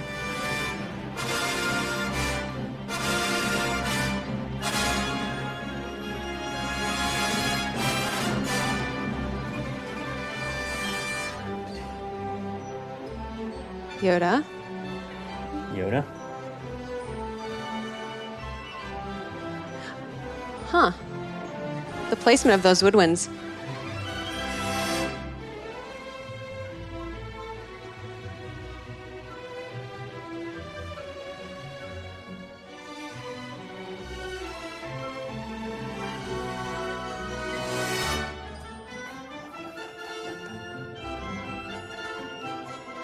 John Williams gives himself a nod with his screen credit that comes up here. Goes, How so? da-da-da. There. Wait, how's that a John Williams nod? I reckon it does, because that's at the moment. See, the special edition is probably different, but in the actual 1980 end credits, when his name appears on the screen, he introduces that string line, that additional string line to Yoda's theme at that point. So I think he's just, I don't know. Being like, hello. It might be coincidence because there's always the question of, were the credits done for him to conduct to, or did he free conduct to the end credits and then they, built them afterwards? They probably built them afterwards. I like your theory better though. We it's more need fun. 3.5 to 4 minutes or whatever it is for end credits, and just knock yourself out. But it's cool how it just happens to time. That is cool. I mean, it's sort of like how the original opening crawl, like the A section of the main theme and then the B section kind of coincided with the paragraph switches, but in the special edition there's no longer. Yeah. And you're almost up to a point, or it's just going to be under there, where you'll hear a splice to a different take because the woodwinds will jump out. Ooh, okay. Oh, wait, was that it? Was that big? That's it. That was a really big one. Again, I thought it was like just a random issue on my end. Wow.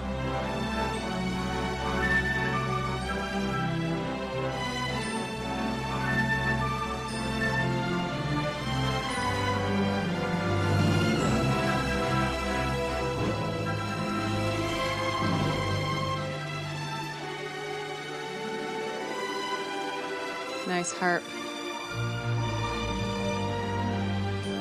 Here you go. This is the different Imperial March.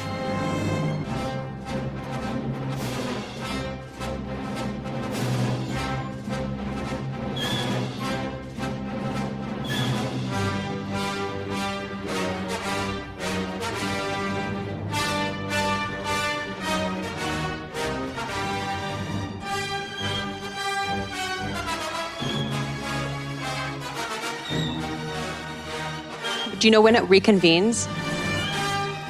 Yeah, it'll come back shortly.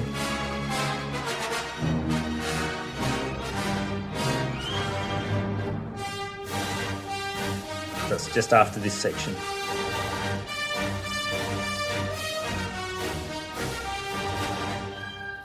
There, where it gets quiet. Comes back. Yeah, and that's kind of where the minute 126 starts. Yeah, so if you have, I don't know if you've got did you have the original? That's the one I don't have. The 1980? Yeah, okay. Yeah. So that's where it's very different. Okay, well now I have a reason. It's using the concert, it's using the second half of the concert version that's... Wait, I think I might actually have it, but it's 11 tracks, the one I have. Why is it 11 tracks? 11. I don't know. You got a bonus track. It might be. Honestly, it might be because when importing CDs, the metadata is so weird sometimes. It may have tagged something. I don't know. It shows me first track 20th Century Fox Fanfare, so it is more of a like. Okay. Yeah, it might be different. Recent one. Yeah, but it says 1980. But then again, I think this special edition. When I think when I imported the special editions, it incorrectly like lists some of them as 1980 instead of 1997. I don't know why. Yeah. So the original 1980 double LP, the one that was on the CD, this one, the single CD from 1985 or so, that is the one that has the unique Imperial March edit essentially in that. Okay. And then, then basically what you get is that every other version since is a hybrid of that and the film version with some kind of different point at which they re-merge back to the original, essentially. So, yeah. Now, why would... So when putting together a new, let's do a new let's redo Empire Strikes Back, why would they want to do a hybrid? What is the thinking behind that? Yeah. I don't know. So certainly on projects that I would work on, the number one goal usually is let's take the film as our guide. Let's always say that the what was done for the film will be primarily our view on what the performance edits are, what the changes from one take to another take actually are, especially if we're in the privileged situation, which we sometimes have been, where we get every take that they recorded. So there's a project I did for a film called A Bridge Too Far, which was recorded about the same time actually as Star Wars in 1977. And that was a 24-track recording done at CTS, not at Anvil. And that had every take that they recorded on every roll of tape. So it's a lot of tape, and it was, again, this 2-inch 24-track format. And the 2-inch tape did not have a live mix on it. So it had all the sections of the orchestra individually split across those tracks. So it meant that if you go, let's do a new album, we need to remix it, and we need to say, well, how loud or soft do we want the violins? Do we want the violins on the left, or do we want them in the center or on the right? Where do we want to put the violin? Well, they should go on the left.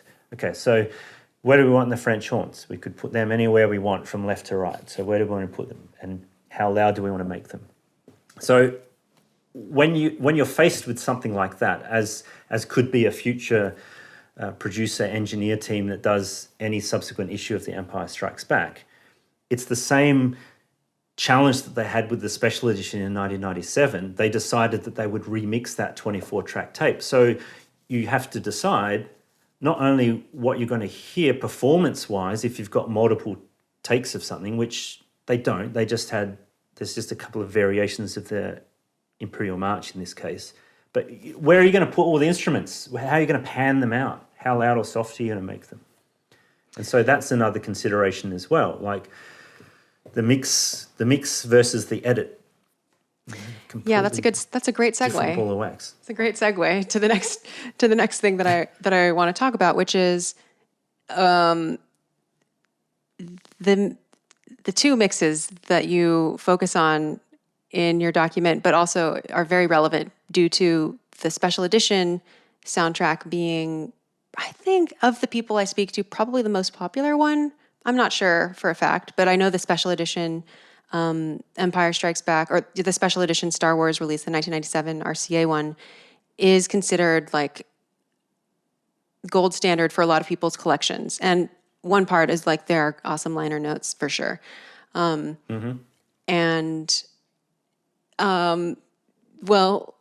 let's back up and tell me about,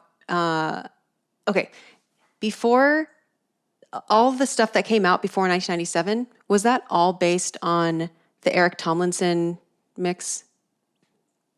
Not necessarily. Okay. So there was the original album John Williams did in 1980 has him working with John Neal in Los Angeles at 20th Century Fox at the scoring stage there to produce that album. And they did new mixes primarily probably from the 24 track, and on that 24 track, I think there would have been that an allocation of tracks to a live mix as well, but I'm not necessarily sure. So because I've never handled that material myself, so it's a combination probably of that and also the other 8-track that we talked about that had the live mix on it, that they worked with that material to craft the album.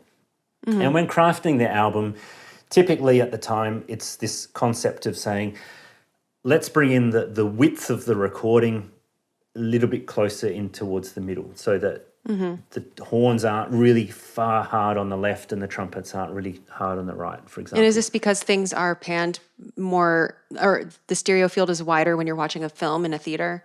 Yes. Oh, yeah, okay. Yeah, and usually of the time, it's to make way for the dialogue and to give things like the sound effects to have some space as well, and to make it sound big. This was to make the Star Wars films sound big because theatrical stereo in filmmaking had all but disappeared by the mid-1970s.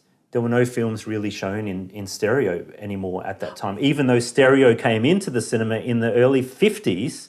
Oh. By about the mid-60s, it had disappeared again because only the big, what they called the roadshow pictures, or the big productions, tended to use stereo. But every other film, a good example, all the James Bond films, as popular as they were up until Moonraker, were not shown theatrically really in stereo. There's some question about The Spy Who Loved Me in 1977, but before that, they were all mono.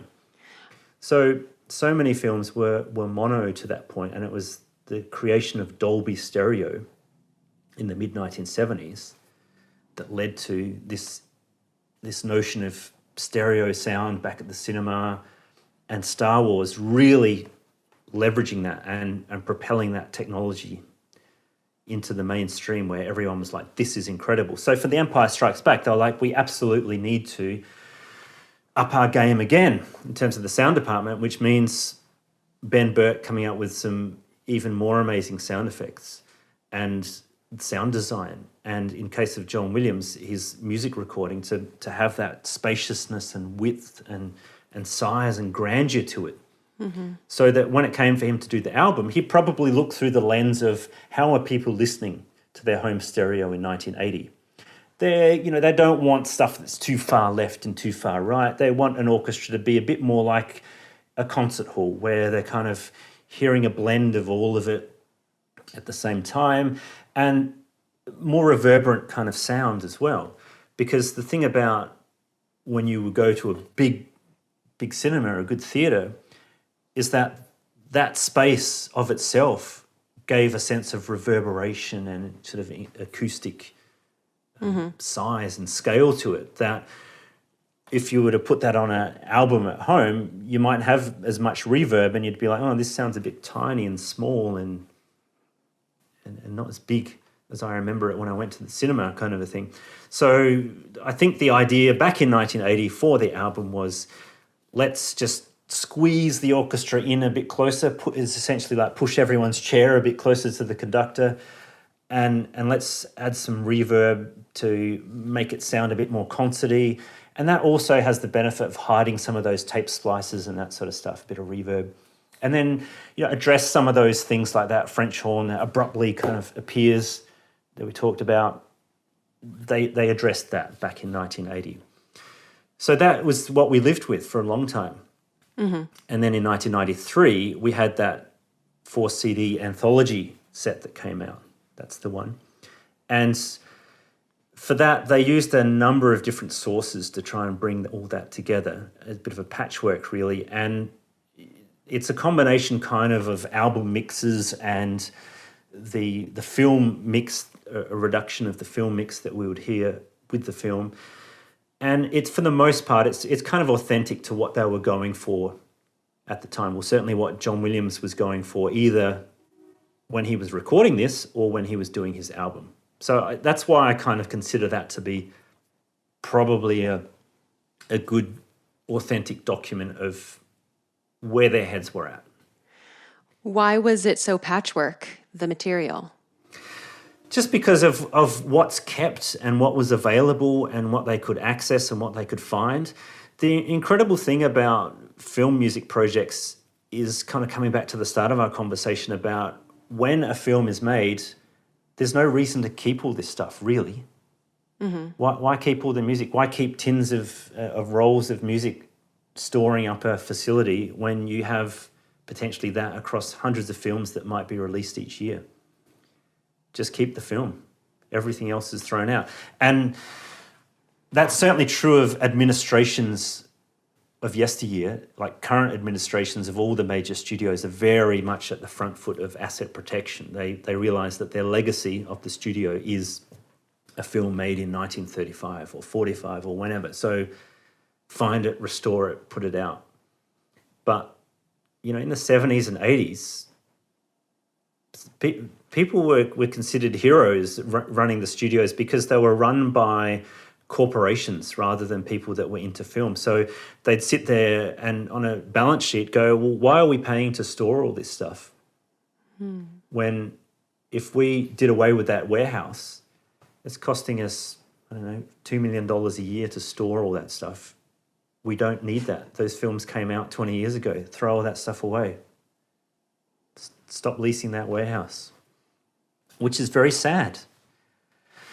So, you know, part of what they didn't have available was simply because it wasn't found or it wasn't indexed and catalogued in a modern kind of barcoding kind of catalogue type of way in which we would do stuff these days, or like a library does things. But part of it's also the idea of what we talk about in the soundtrack world of kind of saving the past from the future, is that some of this stuff just disappears and dies because it is an organic recording medium. It deteriorates over time. It becomes unplayable. And so it needs to be preserved and restored and brought back to something so that generations in future can listen to it. So in 93, their project was basically to say, let's just do as best as we can with as much as we can access, and that's what they did. And they deliberately, because of the lack of time and also energy required to do it, stayed away from things like a 24-track. They worked off existing mixdowns that were already there. I see. So not remixed. Working with the 24 tracks, no. Not in the sense that we'd think about all the sections of the orchestra and then how do you want to blend them relative to each other? No. Yeah. Yeah, because when I compare the spectrograms of stuff from that CD set to parts from the film, they match up much more than looking at those compared to the special edition is a big difference. Yeah, so the special edition, what they decided for that is that they'd found the 24-track rolls that were primarily used for the 1980 album, and they thought to increase, the thought was to increase the quality of where they were from 1993. Let's go back to that original source. Mm-hmm. And now that they have the different tracks. Yeah, let's rebalance the orchestra and make it down to a stereo left and right that we listen to on the CD, and that's where they went. The issue that I have with it is that it seems that there wasn't the time, and I think that's the real thing, rather than me being the angry person I probably was in 2005, to look at it through the lens of being more respectful perhaps, and saying that it was the pressure of time that meant that they couldn't match as closely as they would now be able to any sort of original mix. And so because of that, this is sort of done over the course of maybe a few days, where they're like, okay, thread up the tape, what have we got on here? And there's somebody moving faders around on a mixing console, because this is still pre doing everything in Pro Tools. And they're like, okay, so how loud or soft do we want to make the violins? Where do we want to put them? How loud or soft do we want the French horns? Where do we want to put them? And for whatever reason, they decided the aesthetic to go for was to generally bunch everything in, really narrow in the orchestra so that everything is kind of towards the middle.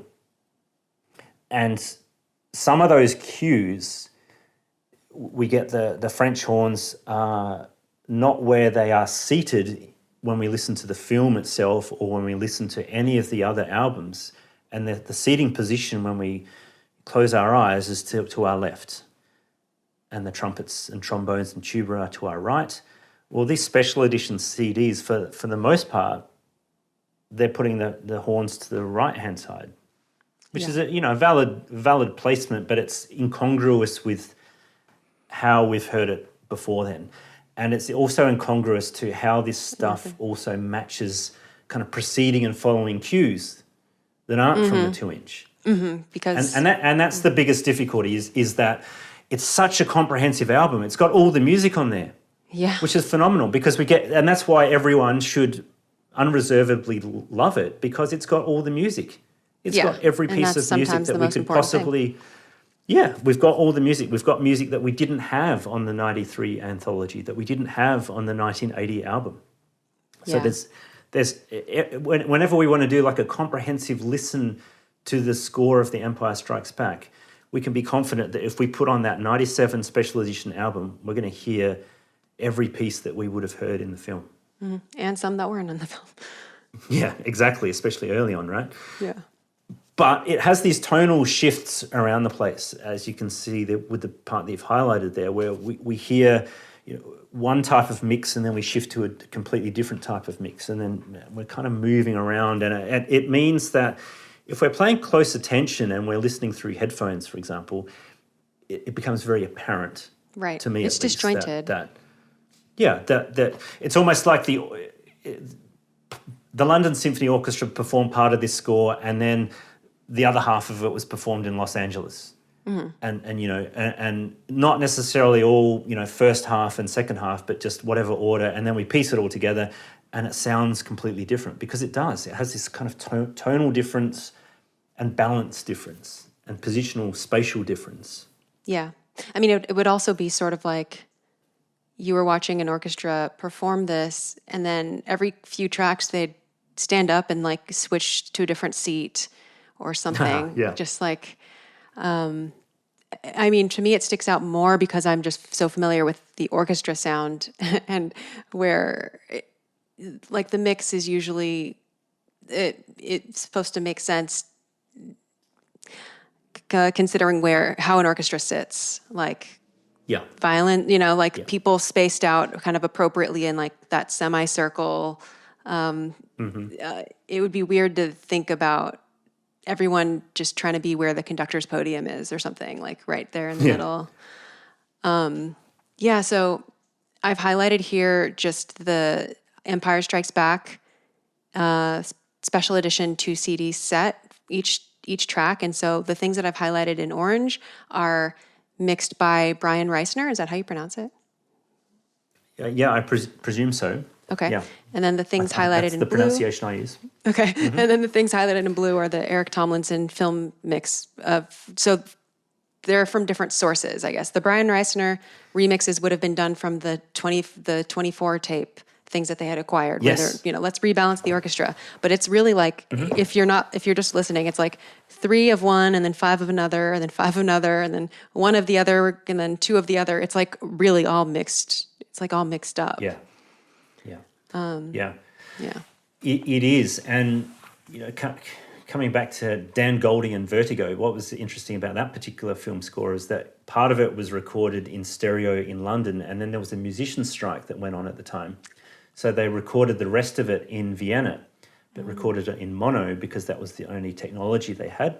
So if you listen to the complete score of Vertigo from those original recordings, it goes from stereo for mostly the bigger kind of pieces like the main title and stuff like that into mono, and then back to stereo, mono, stereo, mono, stereo, mono.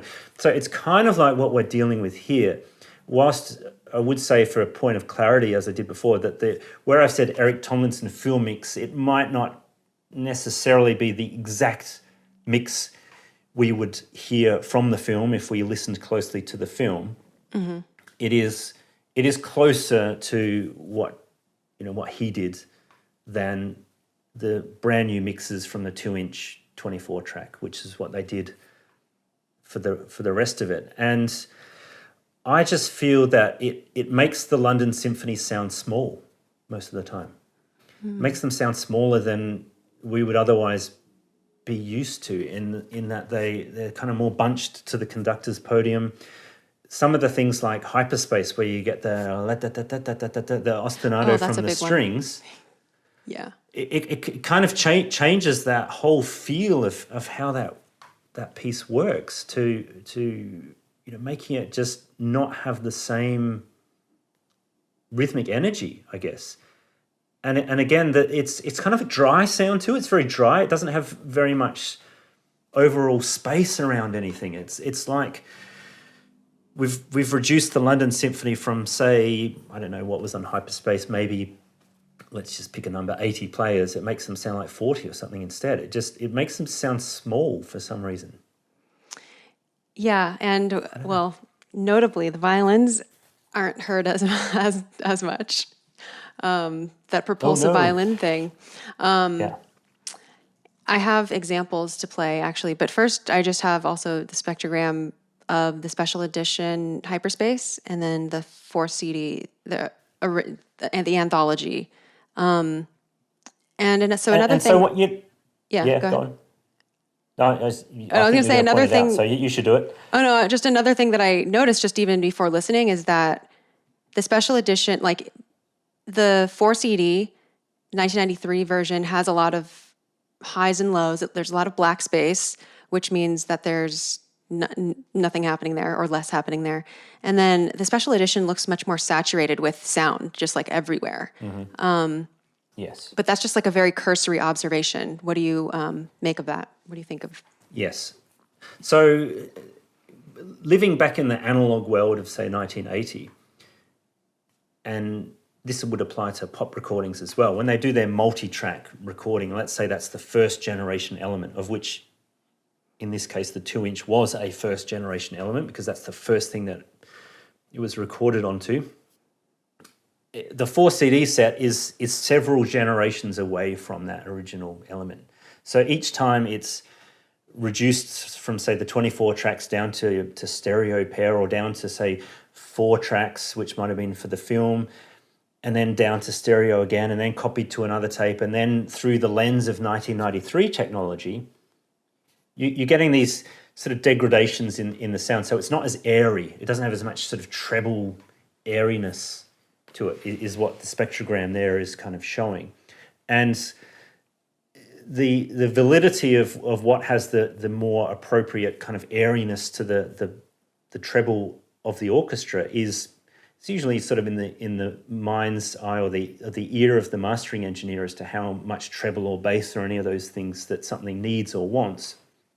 But you can see definitely with the special edition, it has more of that kind of overall trebly sound, and maybe that's what makes it at times sound a bit thinner.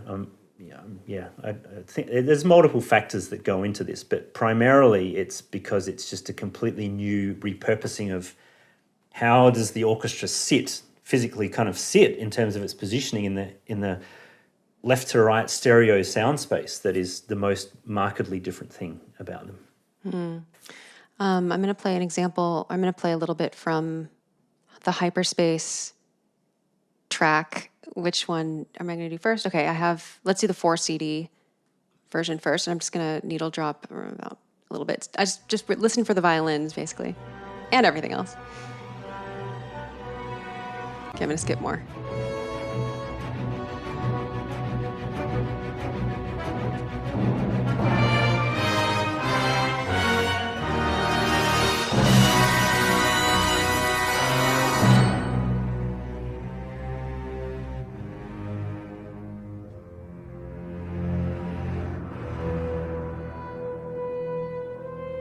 Okay.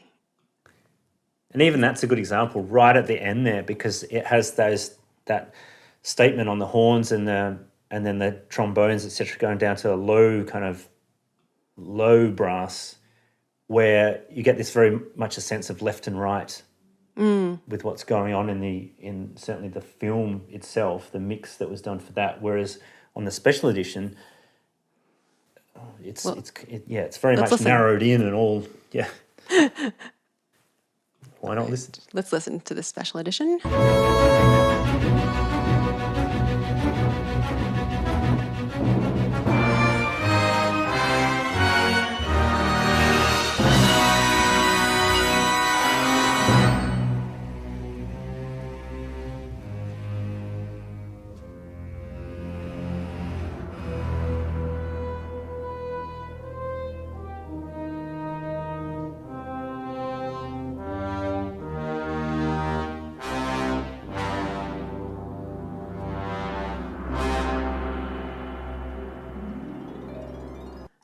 Okay, now while it's fresh in my mind, I want to go back again just to that end part.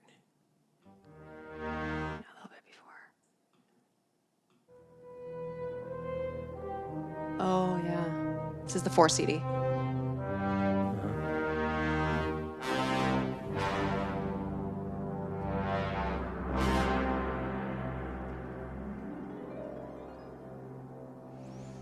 Oh, yeah. And even the harp kind of changes sides and stuff like that. Because the harp I've you're been thinking, usually going to have either on the left or the right. what would be the... Okay, this will probably sound kind of ignorant, but in 1997 or 1996, when remixes were being done, was this all on the computer at that point? No, I believe it was through an analog mixing console, how they Okay. would have done things back in 1980. But they probably captured the output of that to a digital recorder, I would have thought. Okay. So if you think of that old code on the back of some CDs that you used to see, it's called the SPARS code, where it says AAD, ADD, DDD, all that sort of stuff about how things were recorded.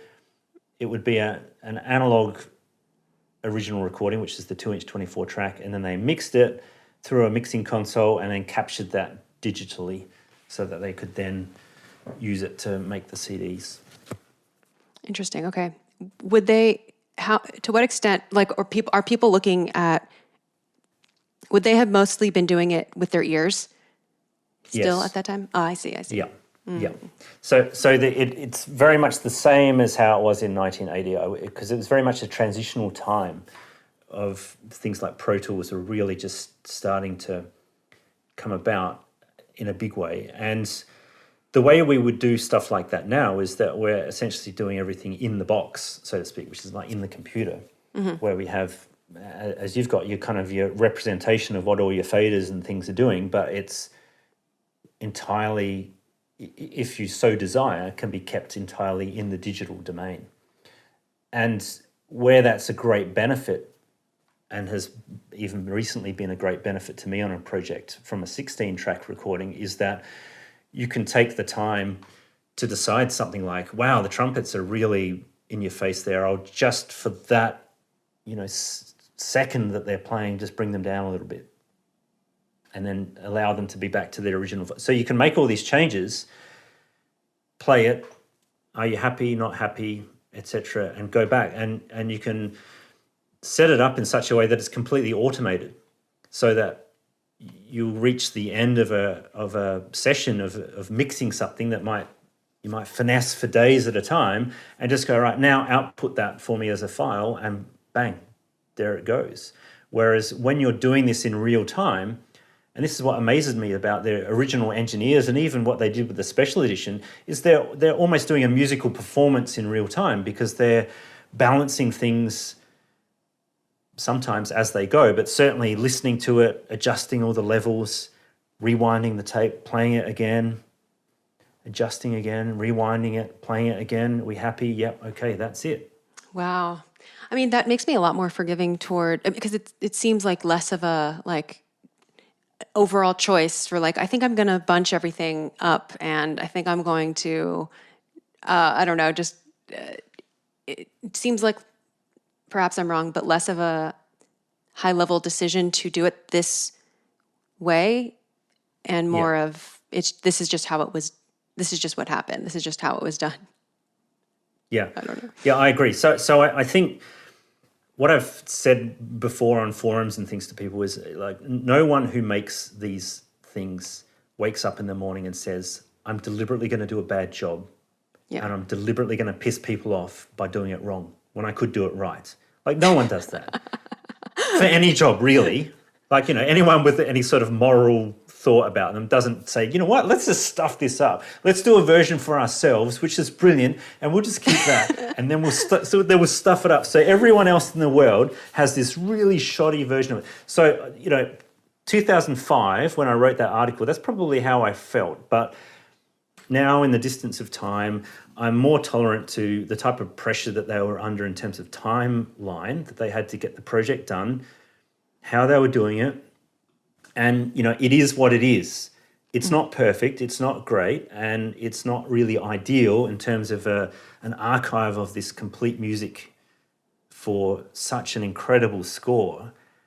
I just hope one day there's an opportunity for somebody to go back and do everything from the opening Fox fanfare to the last crash chord and just get everything sounding uniform, right, and with an appreciation of how this would have sounded when they were listening back in 1980 and what the intent of the film mixes were, because there's just, I think there's just such a difference when you compare those two clips. There's just such a difference. And there's another John Williams film, Raiders of the Lost Ark, right? Another terrific score.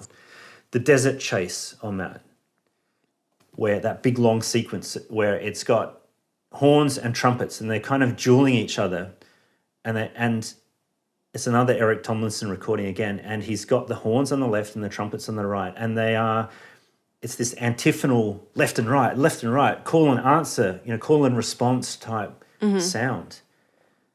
Would have been absolutely written with John Williams in his mind to go, that's how I'm imagining we will record this as well. So something on the left answers something on the right, who then sends a message back to the left and right and left and right. It's so exciting to listen to.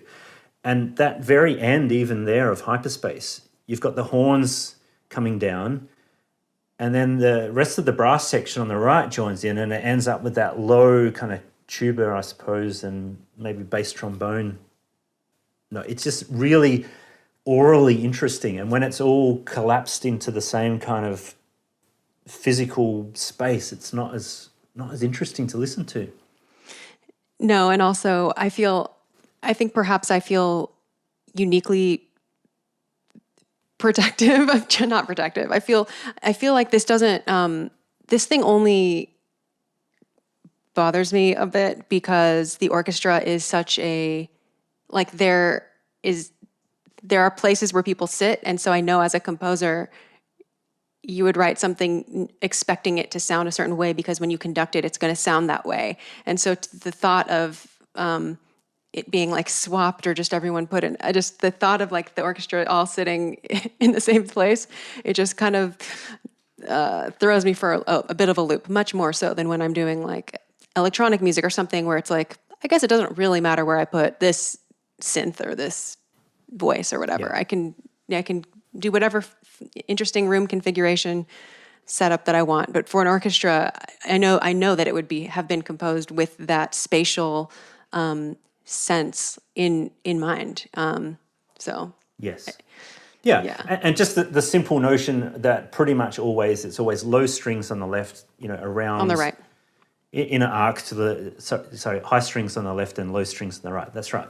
Kind of coming in this arc around. And pretty much everyone will know that and accept that and appreciate that. Even children of a young school age know that that's the layout of the orchestra. And it's kind of interesting that some of these film recordings that are made for some films change that up slightly, in that the basses often in recordings that were coming out of a place called CTS in Wembley, the double basses were often put in the center in the mix. And that was done sometimes with an engineer called Dan Wallen in the US as well, would put the double basses, he'd position up the center to give it kind of more of a forceful drive when it was coming through the cinema. So, there are considerations that are made for stuff like that, which is not necessarily an exact replica of how seating positions would be in a concert hall. Mm-hmm. But the Star Wars scores are a symphonic tradition. They are, deeply dripping of symphony and the traditions of leitmotif and the corn gold swashbuckling sound and all this sort of stuff. And the layout is important. The layout is very much part of that sound. Yeah. Yeah, it is. I have some other, I have some screenshots of more spectrogram stuff to compare. So here's City in the Clouds, the 4 CD, and then here's City in the Clouds, the special edition. So 4 CD, so 1993, 1997. So we see a very similar, similar thing. And this is a trend. So this is Hyperspace, and this is Hyperspace 1993. This is Hyperspace 1997. Main title. This is from the film. This is from the 4 CD, and this is the special edition.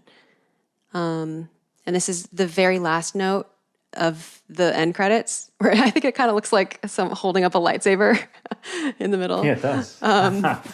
Yeah. Any fan theories John about Williams, this? genius. How did he know to do that? Exactly. He knew what he was doing. No, but not if you look at the special edition spectrogram. It's more of a Well, interestingly, this is the thing. The special edition, that last note, yeah. done.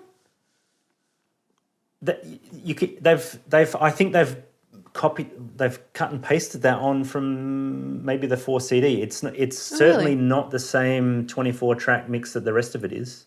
Yeah. Oh, interesting. It has a very just different tonal shift when you just go that run up to it, sounds a particular way, and then just sounds different. Yeah, because it does have kind of that gradual hill, and then it does the second half of it, like after the hit, it does look like the 4 CD. That's funny. Yeah. I think that's what they did, because they didn't have that crash chord, or something happened. Yeah, I don't know. Oh, very interesting. We can only surmise things. So, okay. One other thing that I have to play, because it's huge. I feel like this one is pretty huge. I just want to play. This is something I think listeners, if you've been a little bit lost on some of the previous things, that's okay. This one, I think more people will be able to tell. This is Yoda and the Force. At the beginning, the celeste on the special edition soundtrack is really barely heard. So let me play first. Let me play the version from the 1993 4 CD set, just the opening.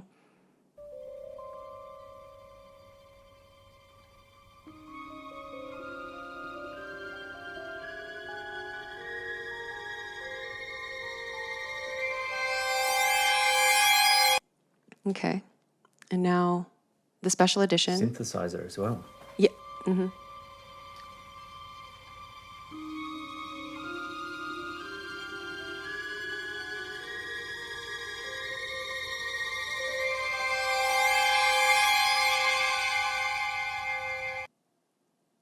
And then just for kicks, the Corellian edition.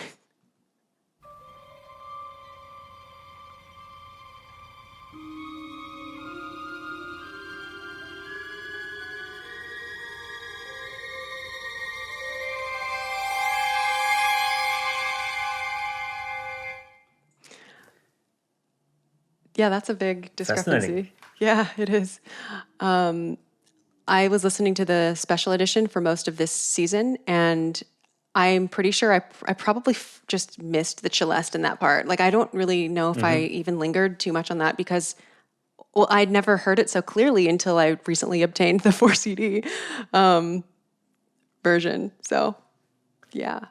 Yeah, it's interesting, because some stuff tends to be clearer to a degree in the special edition, because just of that nature of going back to an original element. It just has this just a clarity to it that isn't lost in a way that things are as they're dubbed down through generations of analog technology and more electronics and that sort of stuff that it has to pass through. So the balance, though, of the things like the celeste, it's very obviously different.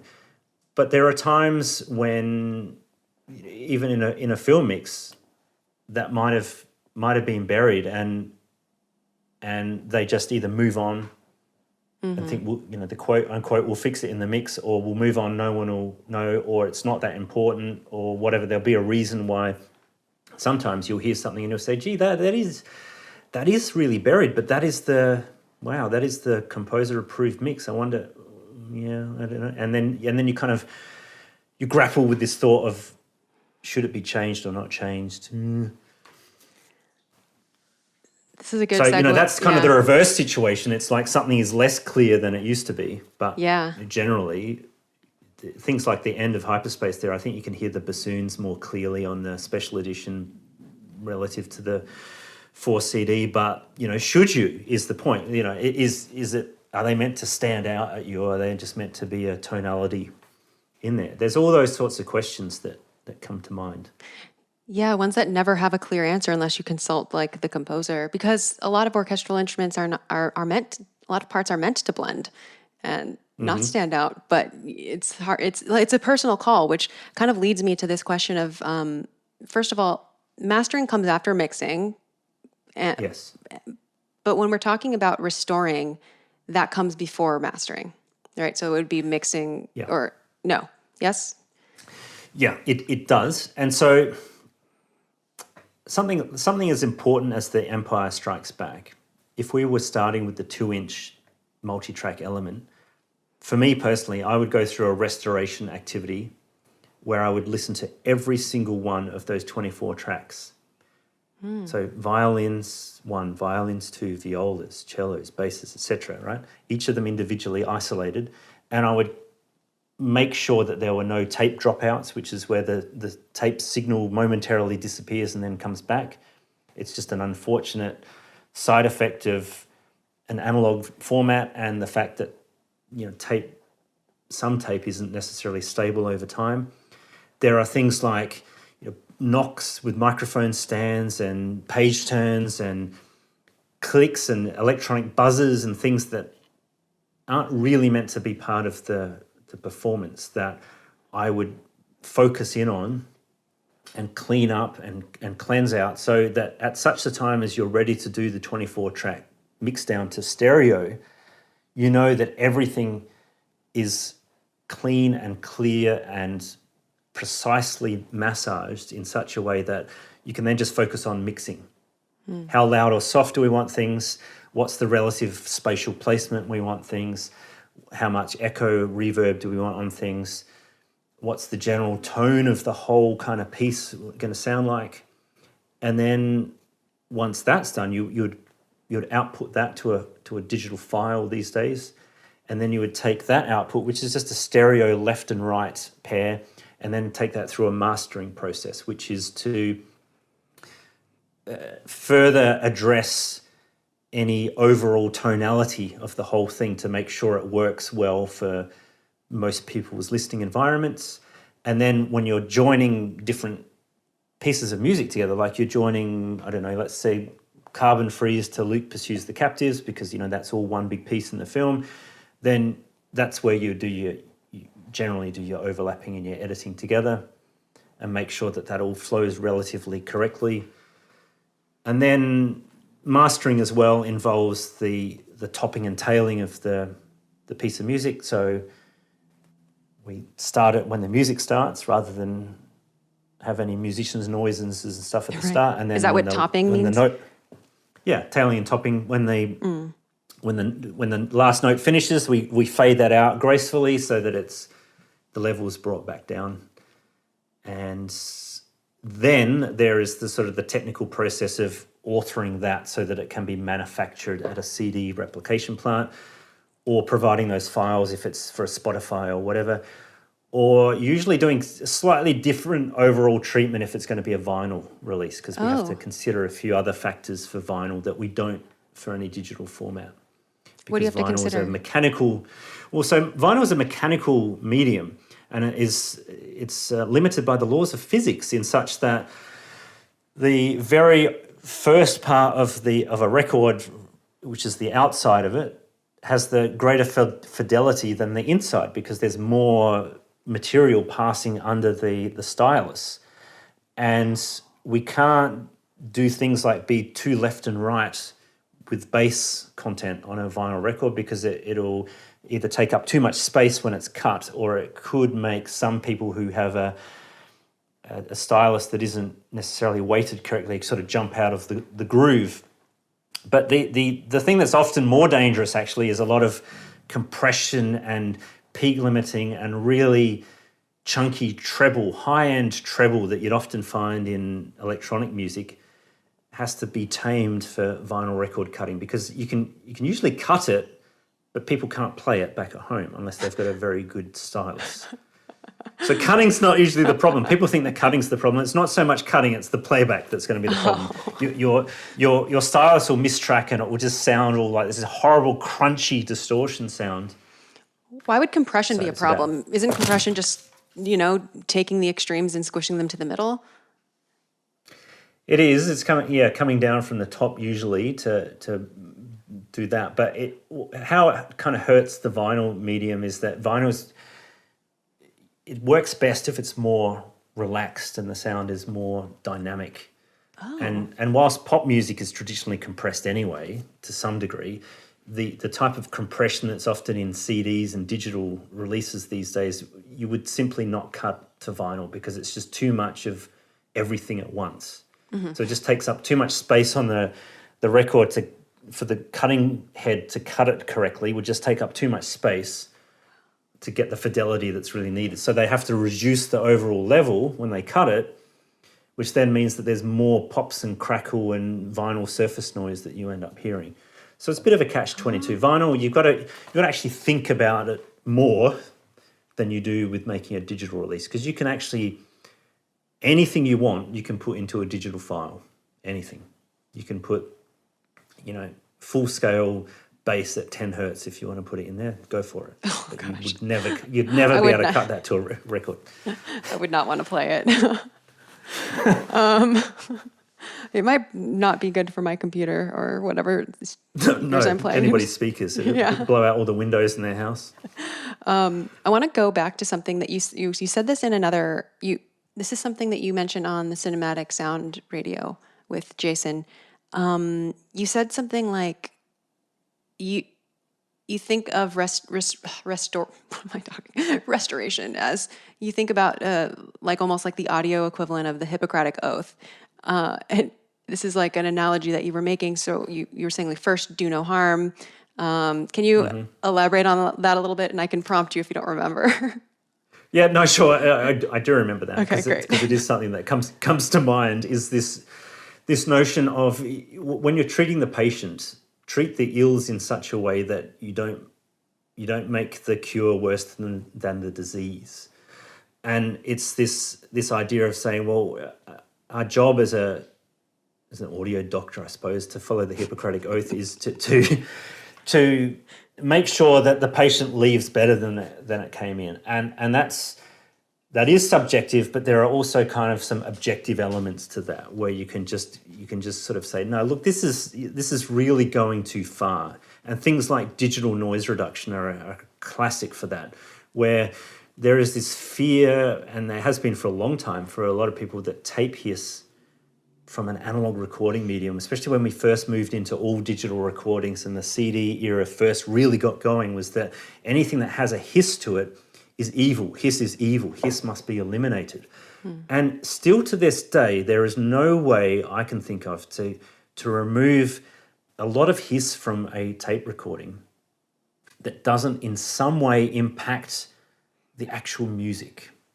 Take out a little bit of overtones, or take out some harmonics and some chop off some reverb tails and things, that are just this subtlety that's there, that's important to the music, ends up sometimes being detrimentally removed if the use of the tool is too heavy-handed.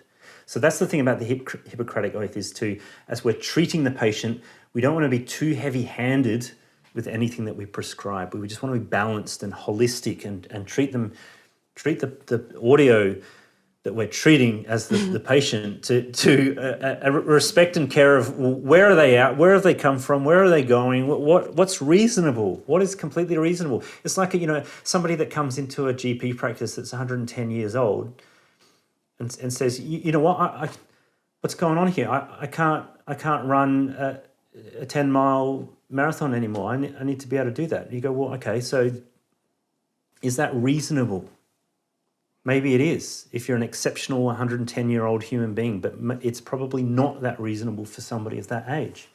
So old audio recordings, the stuff that we do, we've got to try and be reasonable and respectful to how it was done. And that's any project I work on. I like to try and immerse myself in what was the time, what was the period of time, what was the technology that they were using, what was the thought processes that they were doing, what was surrounding them, even in terms of sometimes world events, what was going on in the world at this point in time, because it all informs how it was done and how we need to look at that as either an item of cultural history to preserve as best we can, or if we're modernizing it, which we do modernize things in terms of make them sound better, connect to a modern listener a bit better, then how far is too far? And it's just a question you have every day. Another thing that you said was, I must not play God, in terms of the Hippocratic Oath. And I think what you were going for there was not putting in so much that wasn't originally even, I don't know, just not infusing things too much with something new that was never meant to be there. Okay, so there's two factors to that. One is just the idea of remixing something to start with. Like if I had let's say Empire Strikes Back, somebody came to me today and said, here is like a pristine digital transfer of all the raw data for the 24-track 2-inch, and we've also got the 1-inch 8-track that's got the live mixes on it. Let's build out the score as to how you think it should be done. I'd evaluate all that material, because you've got to evaluate everything, because you otherwise potentially leave something on the table that's important. But if you listen to that 8-track and you go, you know what? That's got that live mix on it. It's got that live left, center, right mix. It's got the additional 3 tracks of kind of ambience in there. How's that sounding? How's that working? You know, that's pretty special, because that's the lightning in a bottle moment that they were doing at the time. Let's start with that and see where that is. So by playing God, it's this idea of like, no, we'll start with the 24, thanks, because I can mix it better than they were doing back in 1980. Well, no, you can't. You never will, because it was a time and a place and something that was very special. You weren't in the room in 1980, so you can't. That's about playing God, you know, the idea of, if I was able to time travel, I've said this before to a few people and they've gone like, what? If you had a time machine, why would you do this of all things? Which is that I would go back to 1977 with a digital recorder and I'd go, can you just give me some feed from the mixing console of Star Wars? Thanks. And then 1980, can you just give me a feed of The Empire Strikes Back? Thanks. Return of the Jedi. So we get this pristine digital copy of everything that they did, right? Every take, every second of music. Suddenly I support time travel. Yeah, exactly, right? Whereas other people are like, oh, no, I'd go and see the dinosaurs, or I'd travel to the future and see what I was like, in 20 years' time. We go, no, I just want to see The Empire Strikes Back. Yeah, that's exactly the context where you were saying before. You were saying, controversially perhaps, that when we see remixes from 24 or 48 track tapes, they're taking discrete orchestral sections that each had a microphone, rebalancing that down to stereo.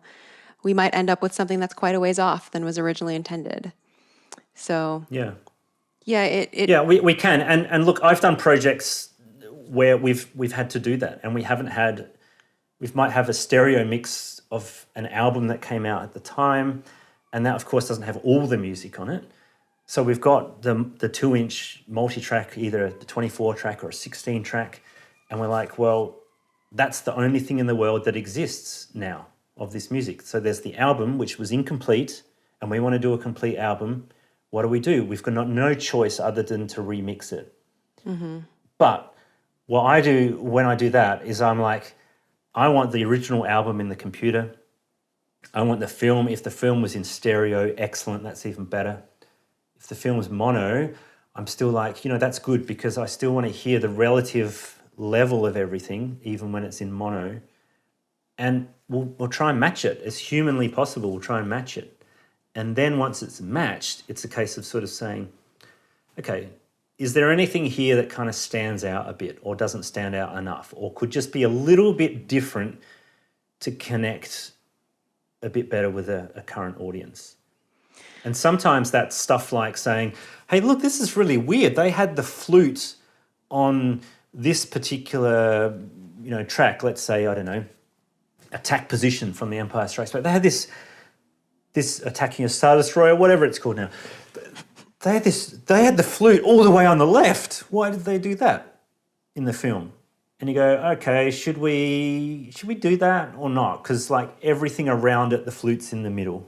I don't know. Maybe something went a bit wonky there. Maybe we'll put it in the middle just for consistency. So sometimes you might make those kind of judgment calls, but I think if you come to this with reverence for the material, then you're going to try and replicate what they did, not think you can be better.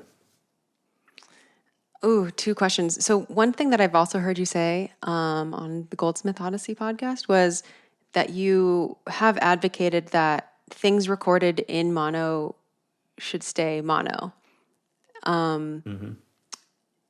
And unless, can you just say more about that?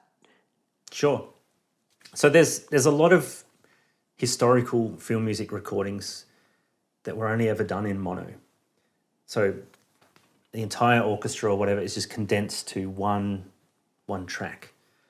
Or there are films that might have been recorded in stereo originally, but because of the way things were not kept as diligently as we would like, or some deteriorations happen, there's only a mono recording left. Do you have any examples? And yeah, there's okay. So I can think of one. The music to Midnight Cowboy, 1969 film, scored by John Didn't you Barry. restore that? Yeah, I did.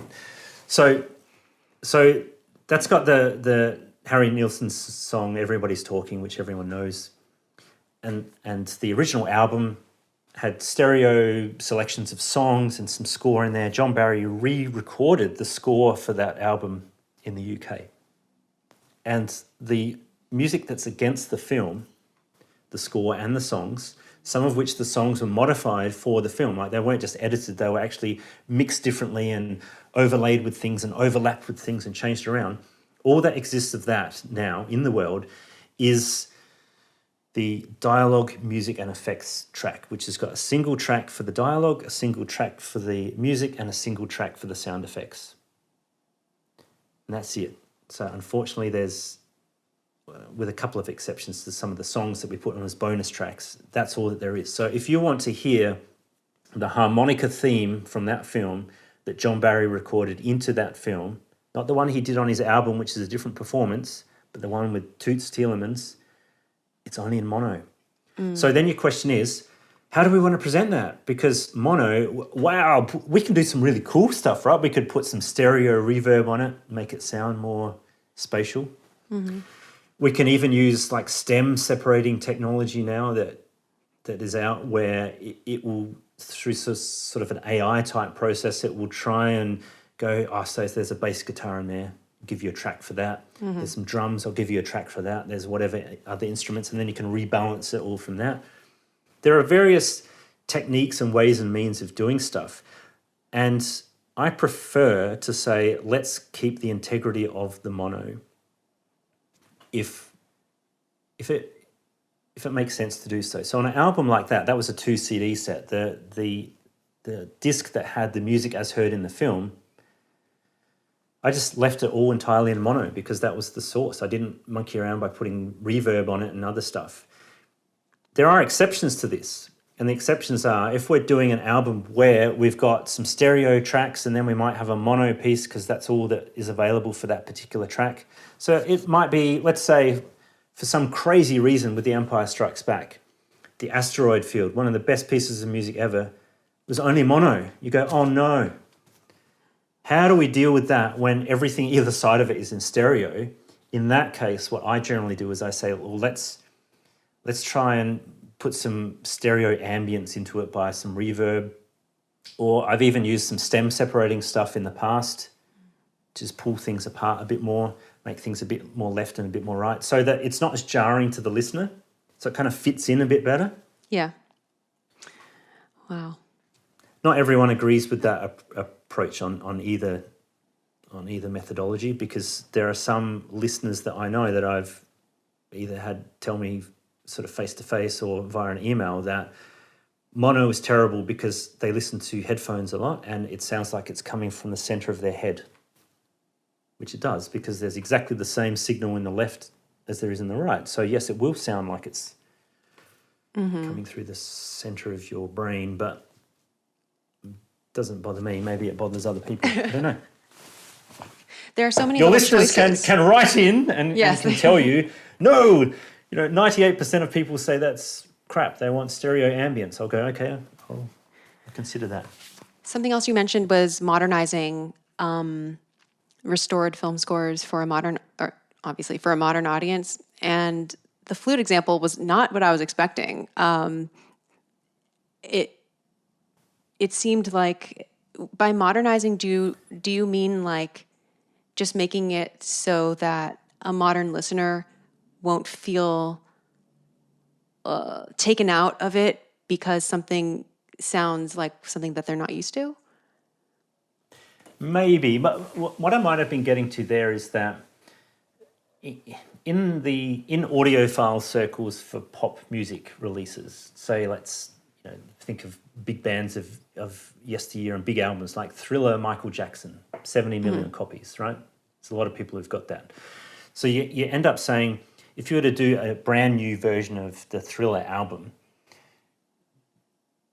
putting aside the mix being the mix for a minute, you say in terms of how it should be mastered, do we want it to sound like really much more trebly and bitey in the treble, or do we want to add some more bass in, or do you want to reduce that stereo width in, or do we want to try and even make it wider stereo than it actually is? These are all choices that can be made, and generally the audiophile community with a lot of that sort of stuff says, no, the best thing we can hope for is that the engineer threads up that tape, captures it into a digital workstation, and then that's it. They just basically fix up the start and end points. They do all their indexing and track titling and all that sort of stuff, and they don't touch the audio. They just preserve it as recorded, and that's what they hope for, because they say any adjustment is moving away from the artist's intention.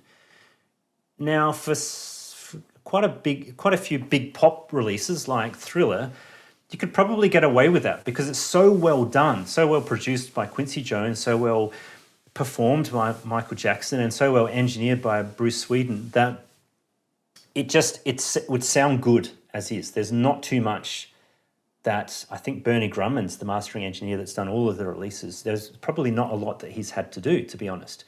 But if you go for some piece of film music that's been copied from magnetic film to some tape to whatever to then get to us, and it needs a lot of restoration work and whatever, if you then say, no, we're not going to use any of the rest of the toolkit in terms of equalization around treble and bass and noise reduction and that sort of stuff, and you say, you need to be purist, and you put that on a CD, it would sound terrible.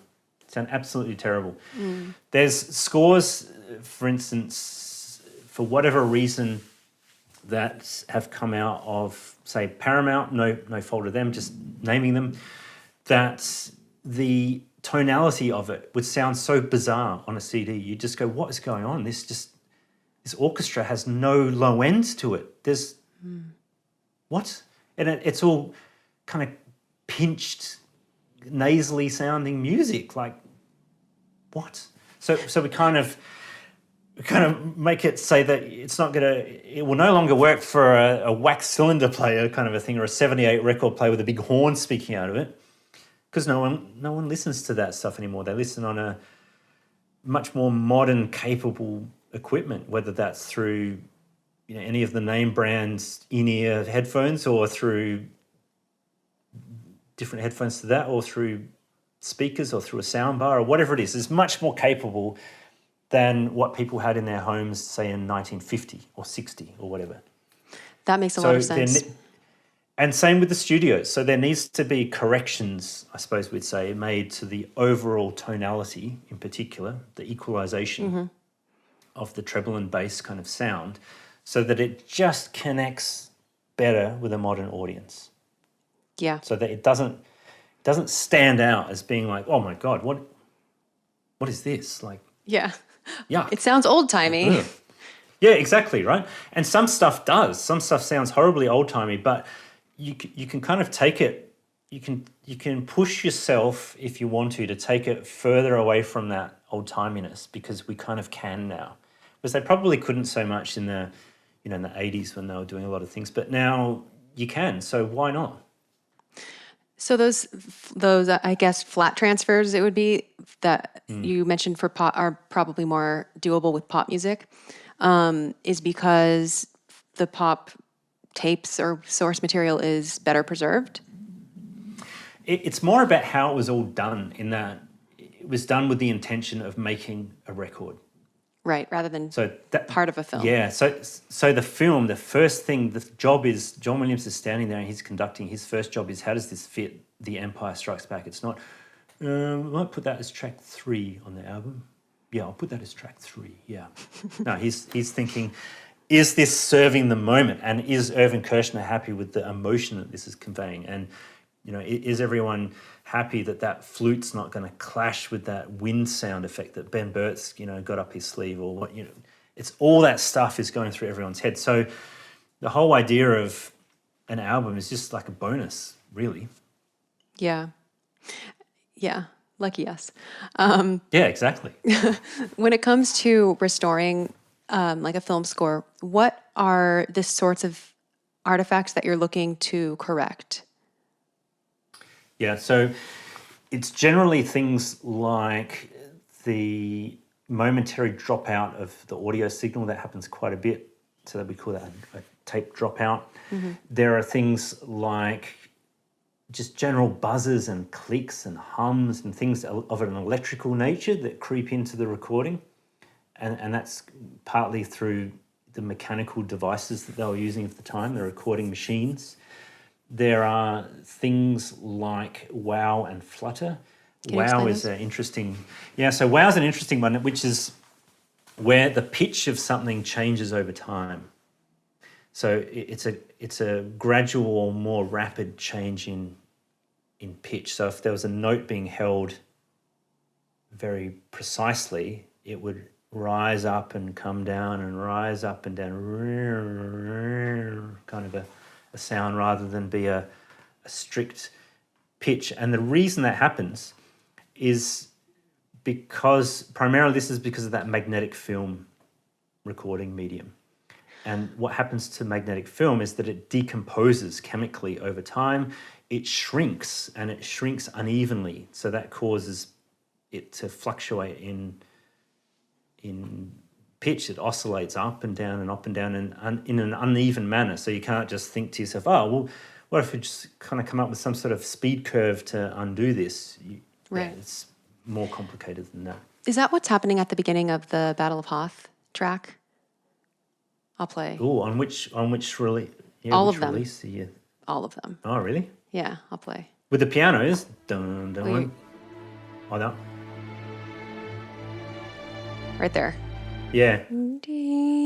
Yeah. Yeah. Yeah. So that's wow. Yeah. Okay. Yeah. Yeah. So, yeah, because you and that's the beauty of digital technology, is that it is basically immune to that, almost completely immune to that artifact. Mm-hmm. Whereas analog, where you got these spools of tape or the magnetic film and their big vertical recorders, like spinning around, stuff kind of tends to be a bit more grippy, bit less grippy naturally, let alone with the shrinkage problem that happens with magnetic film. Since I feel like since that's on all the releases I've heard, that probably means that it already degraded that much in the 10, 12 years between its release and the 1993. Like it already... Yeah, so that track, that part of that track is only... the first time we have that on an album is in 1993, I think. That's not... Okay, yeah. That's not on the 1980 album, so we can't compare back to that. But yeah... A lot can happen in 12 years. Yeah, it can.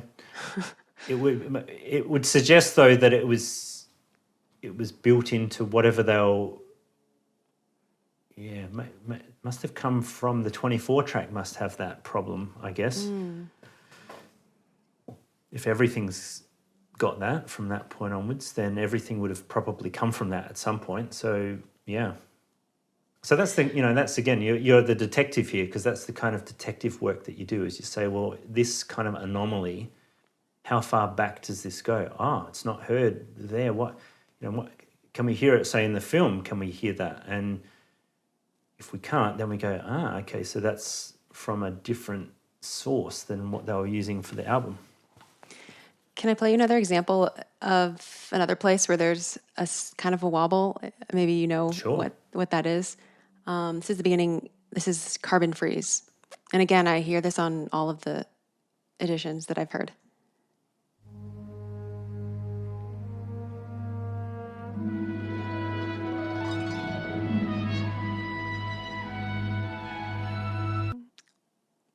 Was it that subtle? Wait. What, you mean the start with the horn? Yeah, the horn very start.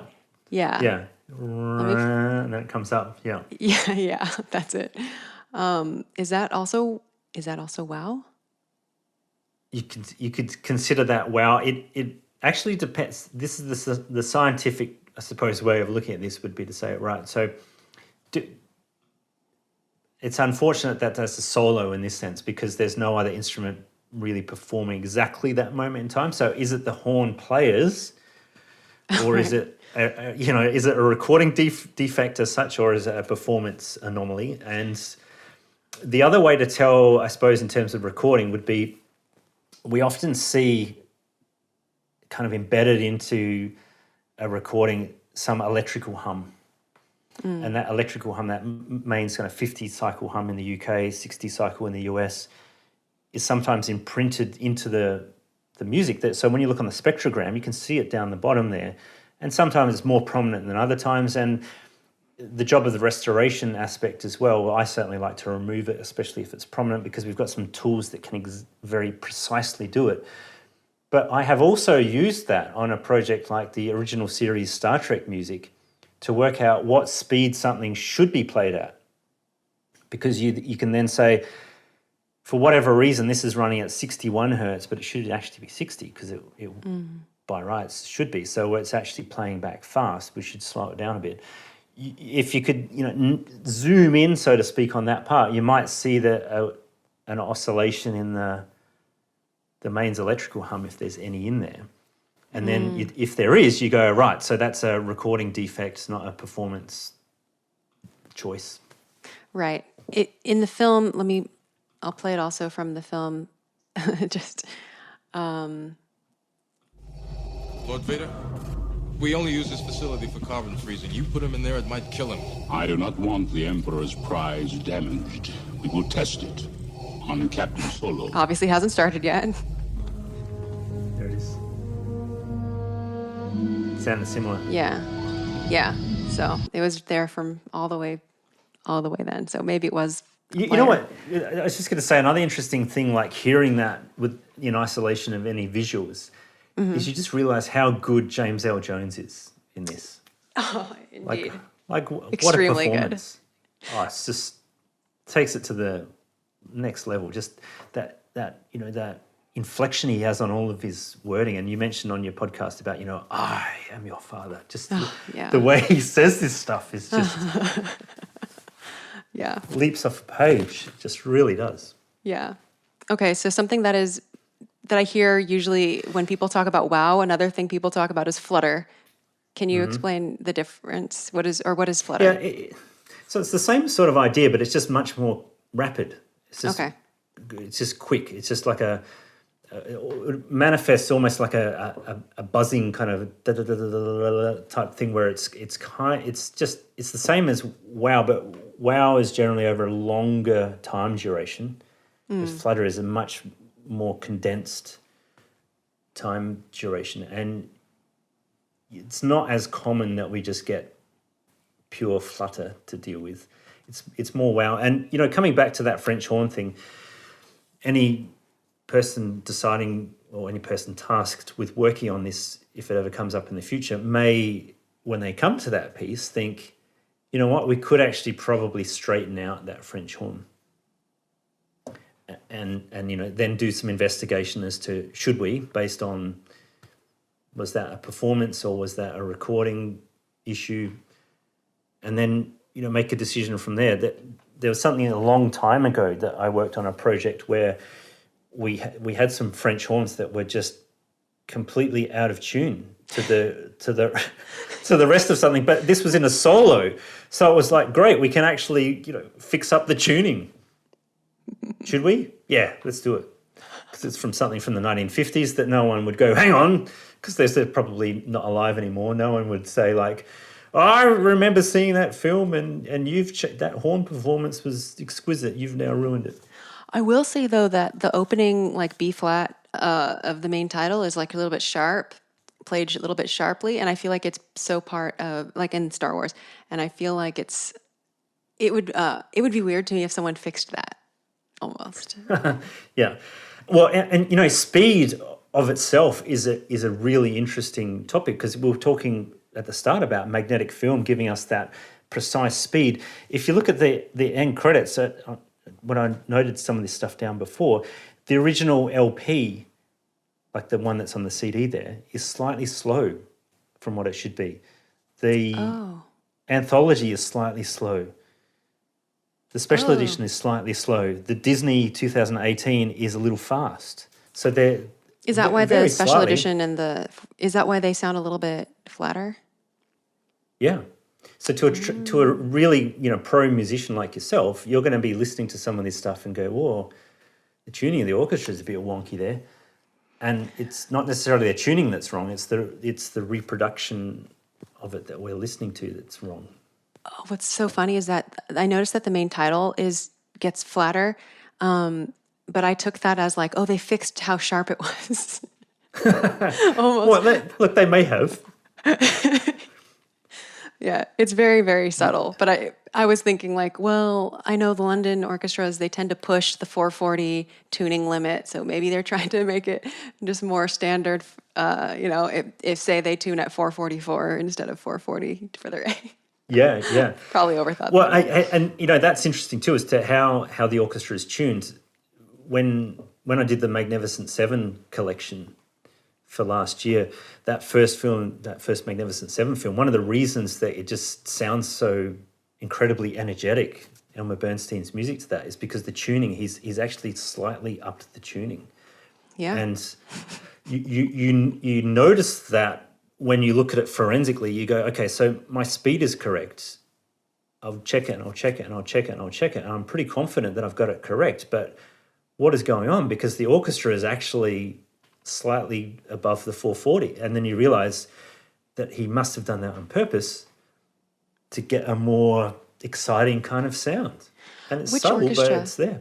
Which orchestra was it? So that was just like a Hollywood studio orchestra. It was just a pickup orchestra of about 60 players that performed in the US back in 1960. That's fascinating. I know tuning sharp is definitely like a secret thing that a lot of musicians try to push a little bit on purpose, but not all of them get away with it. So interesting. Yeah. No, he just very slightly did that, and I just thought, wow, this is something that no one's really going to ever notice, but it's a thing. He did it. So I'm like, okay, cool. I'm not going to push your speed back down because he did it. Yeah, exactly. It was intended. Right? Yeah. Okay, so I have some questions from listeners, if you don't mind. Sure. Or and a few more sprinkled in for myself. One of them, I'll just get out of the way, is I've heard you say that you're a CD advocate. Why is that? Oh yeah, I am.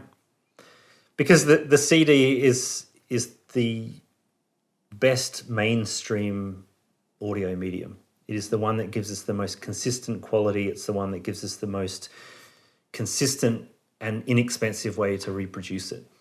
And I just think that the people at Sony and Philips, when they came up with this in the 1970s, at a time when the computing power required to actually just play a CD in the earliest CD players was pretty mind-bogglingly good, I just think they hit the stuff on pretty much the right mark. There's so much music that sounds so good still on CD. And the equivalent of CD is a CD quality download. That's kind of the equivalent type. What would the file? 44.1 kilohertz sampling rate at 16-bit quantization. So that's the equivalent of what we would be able to store on a CD. And yeah, I just think the humble CD is just overlooked. Like we've moved to a world now where everyone's like streaming and vinyl, because vinyl's cool because it's big form artwork and it looks beautiful and it's tactile, and you put it on, you can watch it spin around. It's the engagement process, the consumer behavior of connecting with the physical matter. So that's cool. And the streaming is the thing you do when you just want to listen to stuff on your phone or whatever, or through your sound bar or something. But I don't think anyone holds streaming up to the same standard that they do vinyl. No, but there's, as I said before, there's stuff that I can't do on vinyl that I can do on a CD. And you can argue, you can say, okay, so vinyl, you're a heretic because you're putting digital onto vinyl, which is not the point. Because any project I work on will involve a digital file that is then put through a cutting head and put onto vinyl. And the purists would say that's wrong. You don't do that. A proper vinyl is all analog, which would mean that you would need to, say in the case of the special edition Empire Strikes Back, you'd need to be doing your mixes down to a tape, and then that tape would be played to do the mastering moves to another tape, and then that tape would be played to cut the vinyl. And yeah, some vinyl sounds really good, but some also sounds really crap. Some CDs sound good, some CDs sound crap. I just think as a medium, it has so much potential to hold good sound, the CD. And we just, us in the 21st century, us in 2023, we overlook that something that's 40 plus years old now, 41 years old, has achieved so much greatness.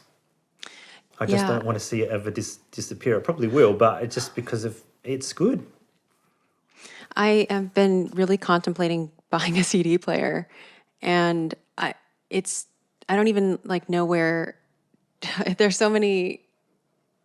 Just buying music and having music and having your routine of how you play it and where you listen is often not conducive, or at least I just haven't had CDs in a long time. And when I do have CDs, I put them directly into the computer. Sure.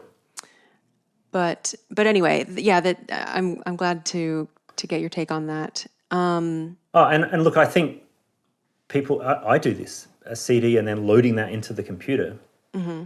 I don't want to be a hypocrite too much, because that's what I do as well. So I don't necessarily press play on a CD player. I just think as a medium of storing music, it's very good. Like the specs that they came up with good specs. I'm happy. I think the reason I've been contemplating getting a CD player rather than just always, well, first of all, I don't like to listen to music when I'm at my computer. So even putting into my computer is just a way to store it and to have it labeled or whatever, and to find it when I'm doing a podcast or need to research something or whatever. My iTunes, Apple Music is a joyless place for me because of the way it's set up and the user interface and everything. It makes me not in the mood to relax, type in an album, and then listen to an album play in front of me. So yeah, there's a lot happening in probably the next few years where I'm going to be rethinking my music listening experience, because it's something about using apps that are constantly updated and try to sell other things. It fills me with a bad attitude. It puts me in a bad mood. And look, the other thing about streaming in particular, and even having all of our stuff sitting on as files on our computers, is that we're kind of spoilt for choice then. We're like a kid in a candy store, so to speak. We're just sitting there going, oh, wow, I can play anything, anything ever recorded, or anything that I like if it's my own collection, right? So it's like, what do I play? Oh, I'll play 10 seconds of that. Oh, now I'm going to play this thing now. And then I'm going to, So the idea of a curated album, something like John Williams was doing in 1980, because the vinyl record was the highest quality medium that consumers could buy. He curated his album. He decided that after the main title played, he'd move through a bit of that and then onto the Minoc Cave music, for example, right? they're not the same part of the film, but for a listening experience, he did that, and he wanted you to hear it that way, and sit down and listen to side A's finished out. All right, let's put on side B. Yeah. A few years ago, I started listening to an album every day, and I'm almost at 1,000 days in a row. Wow, that's But good. it was partially because I just listening to music started. I didn't have any more joy in it when I wasn't just like letting myself listen to an entire album anymore, or just something where I'm not constantly switching or like finding a new playlist of, I don't know. But anyway, more questions. Yeah, and you know, listening to music's generally meant to be an enjoyable, often relaxing, you know, emotionally rewarding experience. So the disjointed nature of clicking on this and then playing that and then playing this and then moving to that and then I'll drop that in my playlist and whatever, it kind of works against that to me. It's almost like it stirs up something that's We're always less wanting calm something. when you should be more calm. Yeah, totally. Yeah, and I have this thing where if I see what the next song is on a playlist that's coming up, it's already, the surprise has worn off, and I just constantly seeking novelty, and it's just like hard to exit that loop of wanting novelty. Yeah, It's like a bad drug. It's like you can. it really is. It's like, you know, it's like the streaming thing in particular is like, oh, you can have an endless coffee here. So okay, I'll pour myself another coffee, rather than go, you know what, I'm going to get a really good barista-made Italian coffee. And it's small and it's expensive, but I'm going to savor every moment of it. I think sitting through discomfort. Has also been important for me in listening to like full albums. Where my rule for myself is that I don't skip any tracks. I will listen to the full thing, and so sometimes, you know, if I'm not liking something, it's been rewarding. Let's just say to just sit through really it cool. and to see the whole vision, basically. Okay, so another question is, okay, so this is from Alex Cunningham. He said that he read your monograph, and the first question that comes to mind is, how did he do it? Okay, how long did you spend compiling your suggested audio file track lists? What setup, like physical playback devices, mixers, speakers, headphones, programs, do you use to set up the perfect listening session? So I'll stop right there. Do you have like a whole setup for listening? I'm sure you do. Wow, Alex. Okay, so that document, in terms of firstly the suggested audio file thing and whatever, I'd probably revise that quite a bit these days if I was going back to that. I just think that there's some technical choices that you do differently, maybe even some sequencing choices, that sort of stuff. Having been in this game a bit myself now, I think I look at it through a bit of a different lens. So I would probably say forget that page or pages, whatever that is, as is. If you have an update at some point, let me know. And maybe in 2035 I'll update it. No, I don't know. Maybe I will. Like the reason why one of the reasons why I haven't, I know it's a digression from Alex, but one of the reasons why I haven't updated a lot of this stuff is because we have much more Star Wars stuff now on the table to consider, firstly, but also secondly, because I think I don't want to tread on toes of people too much that are either colleagues in the industry or I know of their work, other work, and I think they've done a lot of good work, and I just think it's probably remiss for me to be sour grapes all the time about something. It should have more of a positive spin on it. So there's a lot of stuff in that document that's more, I suppose, factual, but there's stuff in there that's very much opinionated as well. So anyway, so Alex's other questions about what do I listen to on and stuff like that. Yeah. He'll be thrilled to know. It's actually a very common question, actually, in general. People love to know. Thrilled to know that I just listen to podcasts when I'm preparing dinner on my iPhone. That's what I listen to most.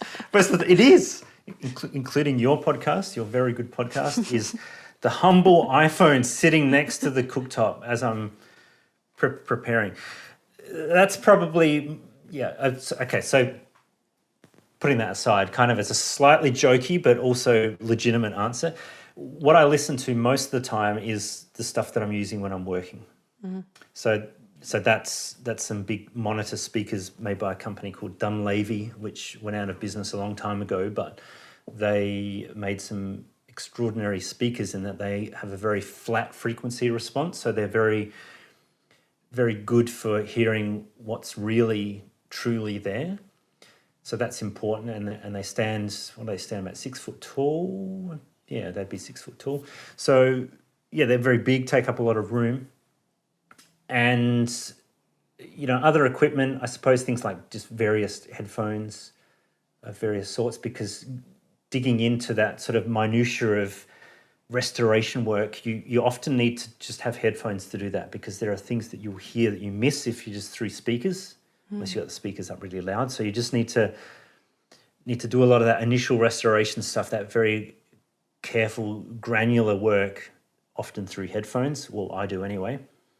And then, I don't know, like the rest of stuff is just stuff. Like it's kind of boring in a way. Like it's just I don't know. And then, you know, these days everything's in a computer. So that's awesome, because it means we can use technology like Pro Tools and Isotope RX and things like that to get in and do the actual work. And that type of software, in particular the software, is something that anyone who wants to can really get. Like, it's not like there's some exclusive club of people that have access to this special software. If you want to, you can go and buy all that stuff yourself and play around with it. But it's just, it's like I suppose I'd say it's like a plumber or an electrician or a tradesperson or a carpenter, any of that sort of stuff. They have a lot of tools in their toolkit that other people in their profession have. You can also buy that for your home if you want. But it's, you know, how hard are you hammering in the nail with the hammer? Yeah. Some people have got a better skill at that than others, and, you know, do it as their job. But, you know, just in terms of relaxing and listening, I don't actually get to do a lot of that really at the moment, but I have a little turntable set up that I occasionally spin things on, and it's usually stuff to keep the kids entertained. So it's stuff like the Revenge of the Pink Panther soundtrack. I thought you were going to say Revenge of the Sith, but... No, Revenge of the Sith, no. Revenge of the Pink Panther, of all things, because it's got like a really kind of disco version of the Pink Panther thing. Did you work on that? I know you've done a lot of Mancini stuff.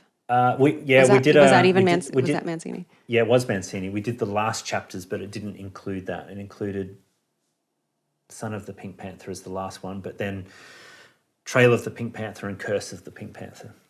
Nice. Not Revenge of the Pink Panther. What do you do to protect? Look at this. There's also a correlation. I just thought of this. I know. I've just been like, there needs to be a Return of the Pink Panther. Yeah, there's Return of the Pink Panther. The Pink Panther awakens. Strikes again. Pink Panther strikes again.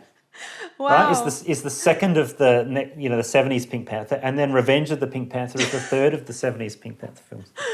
That's so funny. It's like George Lucas just went, what's the Pink Panther series doing? Let's copy that. Yeah, that's the hidden. That's the hidden insight. Do you try to protect your ears? Like, I know that you must get fatigued listening to so much stuff, or maybe not. I don't know. I don't really get fatigued listening to it, but if I'm going to a concert or something, then yes, I'll generally take some earplugs, because that sort of stuff is just too loud. But, you know, other than that, I don't listen to stuff really hugely loud. And, you know, the joke that I had with Eric Tomlinson, when I spent some time with him one time, we were spinning his soundtrack vinyl LP of Monsignor, the John Williams soundtrack to Monsignor. And he had it up really, really loud. And I said to him, is this how loud you'd normally monitor the music when you were in the studio? And he's there like what?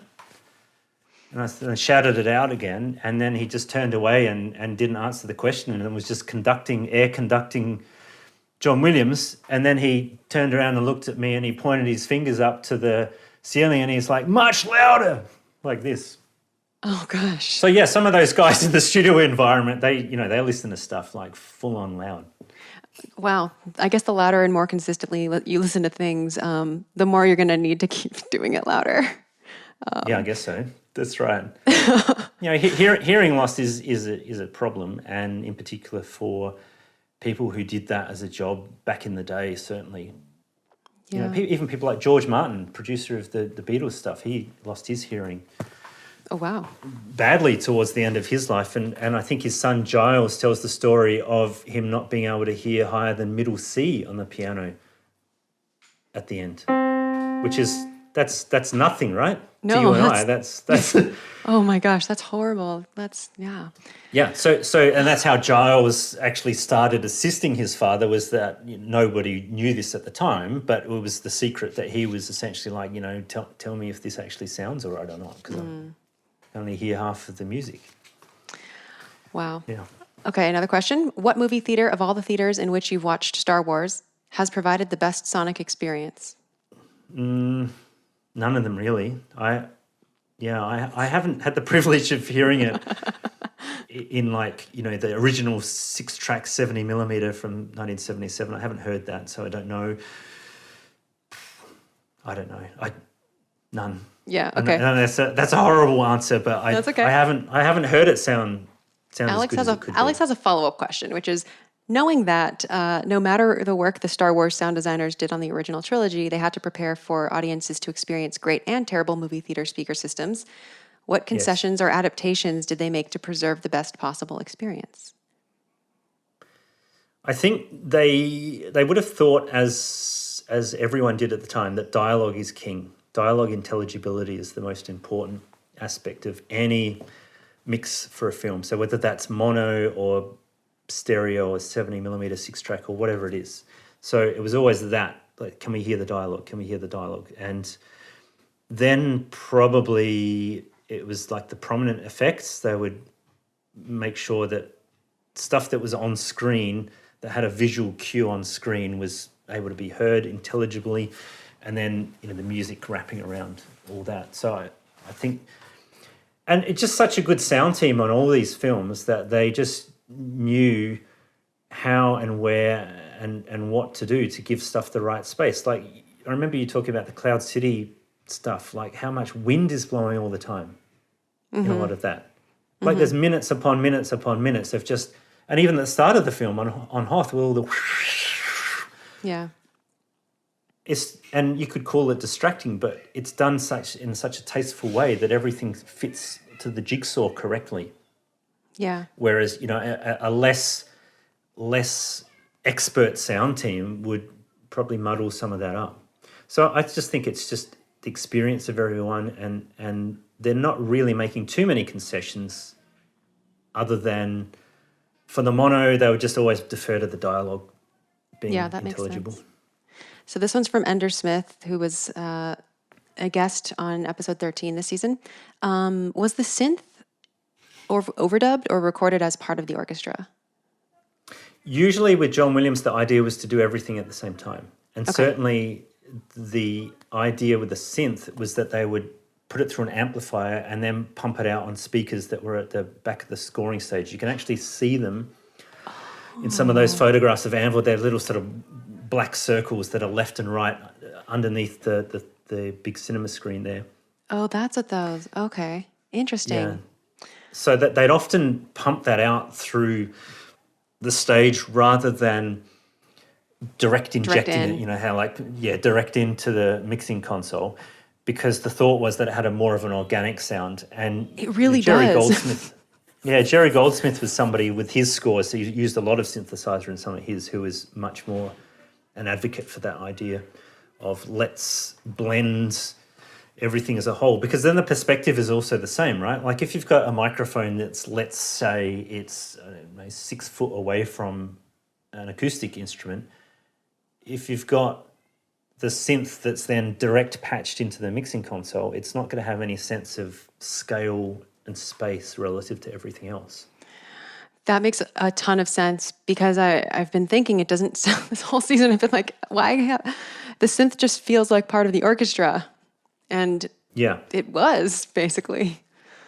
Yeah, and generally they would try and do it in a way that's kind of clever, and so that they could still isolate it if they didn't really want it, hugely loud or quiet in the mix. They've still got some control over the balance, but it's performed at the same time, it's captured at the same time. Nice. Okay, only a couple more questions. One of them is, this is from Father David Mowry, who was a guest, and he said, I'd like to know what the transition to digital mixing and digital production has done for Star Wars. Has it changed the tone or the quality of sound at all? Oh, I think it's made it a lot easier. Like it would save a lot of time. So in the old days, they've got like, all these, they record the dialogue and they would then have to transfer that to film and cut it up and sync it up and all this sort of stuff, right? Same with the effects, they'd have to get all the effects. Whereas now they've, not only have they got an effects library of all the lightsaber sounds and all the TIE fighter sounds and whatever that they can just pull out on the computer, you can build that in such a way that's like this non-destructive editing. You can build up your picture of all these sounds, and the director says, I don't like the TIE fighter sounds. Yeah, no worries. Well, let's replace it with this one, or let's delete it out entirely. Do you think there are any downsides? There is a downside. There's a really good one, actually, which is that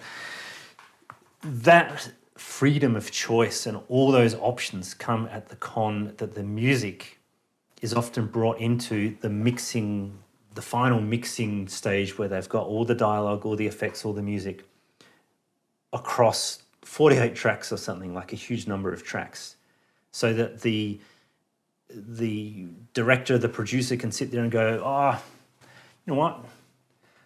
I know John Williams wrote flute for that, but I don't like the flute. Just dial out the flute. Okay, take the flute away. Or, why don't we, this is cool, why don't we put the flute in the surround sound channels just so it comes out behind everyone? So, that freedom of choice means that the music can actually be changed from the composer's intention. And so much so that there's a classic story of Henry Mancini. He came up before, right? So for some of his films he did in the 60s at CTS in the UK, he said that he just wanted to walk away with a mono mix, even though they could have done stereo, because he said all that they can do when they put my music in the film is they can go louder or quieter, louder, quieter, louder, quieter, right? Whereas if it's stereo, because he'd been burned by some idea that something was done as a beautiful left, center, right stereo, and when he went and saw the film, he realized that they just, dropped the left channel entirely, or something like that. So there's like, where are the violins gone? No harp anymore. Okay, great. So, that freedom of choice comes at the con that the composers, again, the mix is the mix is the mix. Is it or isn't it? If you can change absolutely everything when it comes to doing that dub of the film, that combination of all those elements, the freedom of choice can work against them. Now, not so much in a John Williams film because, he's obviously got a huge amount of respect and quite rightly. And the same as his engineering team, people like Sean Murphy. But some of this other stuff is just anything goes, really. Yeah. I'd say it also feeds back into how composers approach scoring the film to begin with. I mean, even in, when I've composed for media, I never think I'm going to have exactly I'm writing knowing that I'm going to be delivering stems and that they're going to just do what they're going to piece it together. For licensing and sync, you can't even your song can barely even be considered if you don't also have like the isolated stems for it. It's just, and I think that leads to a lot of writing things in a way where you're already thinking about it being dissected. But for sure, and that's the exact term, the stems. That everyone wants stems now. Yeah, stem all this out. Yeah. Yeah. Okay. The final question is, do you know why John Williams recorded a new Fox fanfare during the Empire Strikes Back recording sessions? He did indeed. I don't know specifically. I guess it might be just because they wanted one, as in the production team thought like a new one might be cool to modernize it. It might also be that they just thought, hey, why not? Was the original one in mono? Got everyone here. No, so the original one was stereo, but it was a 1954 recording. Right.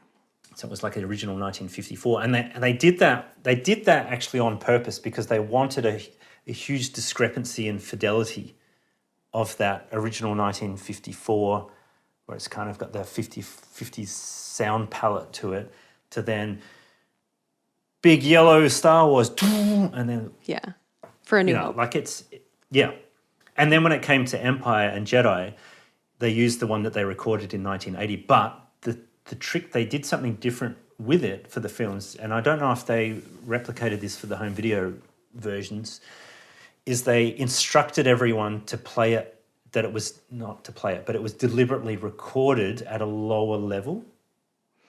So it was, again, to come up with that same sort of discrepancy that they had on the first Star Wars, the idea that the Fox fanfare will start and it will be pretty quiet, and it'll finish and it'll be pretty quiet, and then it'll go bang with the Star Wars main title, and there'd be a huge dynamic change. Yeah.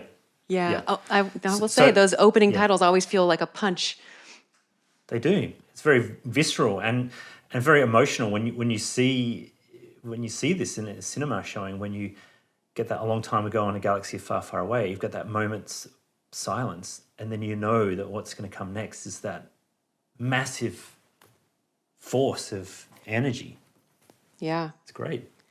Speaking of brass, sorry, last question. No. I've heard you talk about, problem. You've mentioned Eric Tomlinson's technique for recording brass, so punchy sounding. Yes. Can you explain that? I didn't quite understand.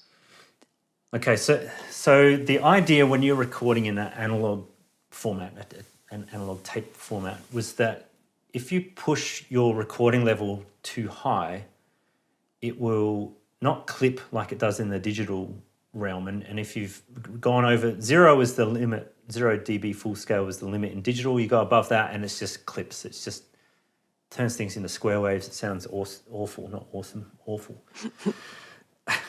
Awesome to some, awful. It's not a good ear-pleasing sound, but in an analog medium, if you push everything too hard, and everyone's been doing this in the rock and pop game and whatever for ages, is the idea that it saturates the tape. The tape can't hold all that signal, so it distorts it, but it distorts it in a pleasing manner for a while, and then it distorts it in a horrible manner when it goes too far. So their idea, the concept that they came up with together, was if they recorded the brass section too hot, so that the levels on their level meters were peaking off into the red side of the scale, it would crispen up that trumpet sound in particular and the trombone sound and make it more crisp and cut through and more tactile and exciting.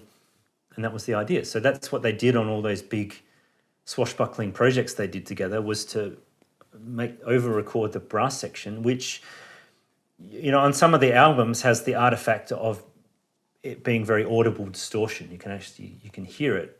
So what you would do if you're restoring this stuff now is you would minimize some of that distortion in a way that the crunch was still there, but the non-pleasing part of it was removed, because we can do that now in 2023. That's what you mean by okay. Because the quote that you said in an interview was, to give brass that sharp attack, he saturated it in through the mixing console and onto the recording tape. Yes. Okay, so saturating. Okay. Yeah. Yeah. Just Cool. Going too high with the level. Good stuff. It's a lot of that stuff, when you think of those early Star Wars films, you think they have a unique sound to them that a lot of other action swashbuckling scores of that time and around that didn't really have that, because they weren't architecturally designed from a sonic perspective that same way. And I'm sure they talked about this, because the engineer is a confidant to the composer conductor. They work on this together. It's not just, I'll do my thing, you do your thing, and never the twain shall meet. It's a collaboration, because it's a collaborative art. So they would have discussed this, and they would have come up with the idea of standing on the shoulders of the engineers of the 30s and 40s, making something have the sound of the adventures of Robin Hood and King's Row and those Wolfgang Korngold swashbuckling scores that he did for Warner Brothers, because they had that type of sound in themselves. The brass was tended to be over-recorded in them as well. So it's the same kind of idea. So it's not like anyone sat there and went, oh, yeah, just do it this way. They would have said, what are we actually making here? We're making, the old serials of yesteryear, the swashbuckling films of Robin Hood and whatever of 30 years earlier, whatever it is. How does that translate to, through the lens of modern technology available to us, but also the tangibility that people have to that sound of yesteryear? So it's kind of this bringing something from the old and standing on the shoulders of how that was done and utilizing the technology of, in this case, 1980. Yeah, it is a very distinct sound. I mean, not enough words. There don't exist enough words to describe how much the Star Wars trilogy, the Empire Strikes Back music, it just means to me, and I'm sure means to you and a lot of people listening. Well. Yeah, and I think that, the thing about that music, or the first three scores in particular, because all the other ones were done with technology, had moved more to the digital realm. Things were preserved more assiduously. Those first three scores, I could just about guarantee anyone could be made to sound 1,000 times better than they sound on any of the current releases. And I'm not saying that depressing. I'm not saying that to knock anyone's work, but I think with care and attention to detail and the right, looking through things with the right lens and the right approach, and with the technology we have in front of us in 2023,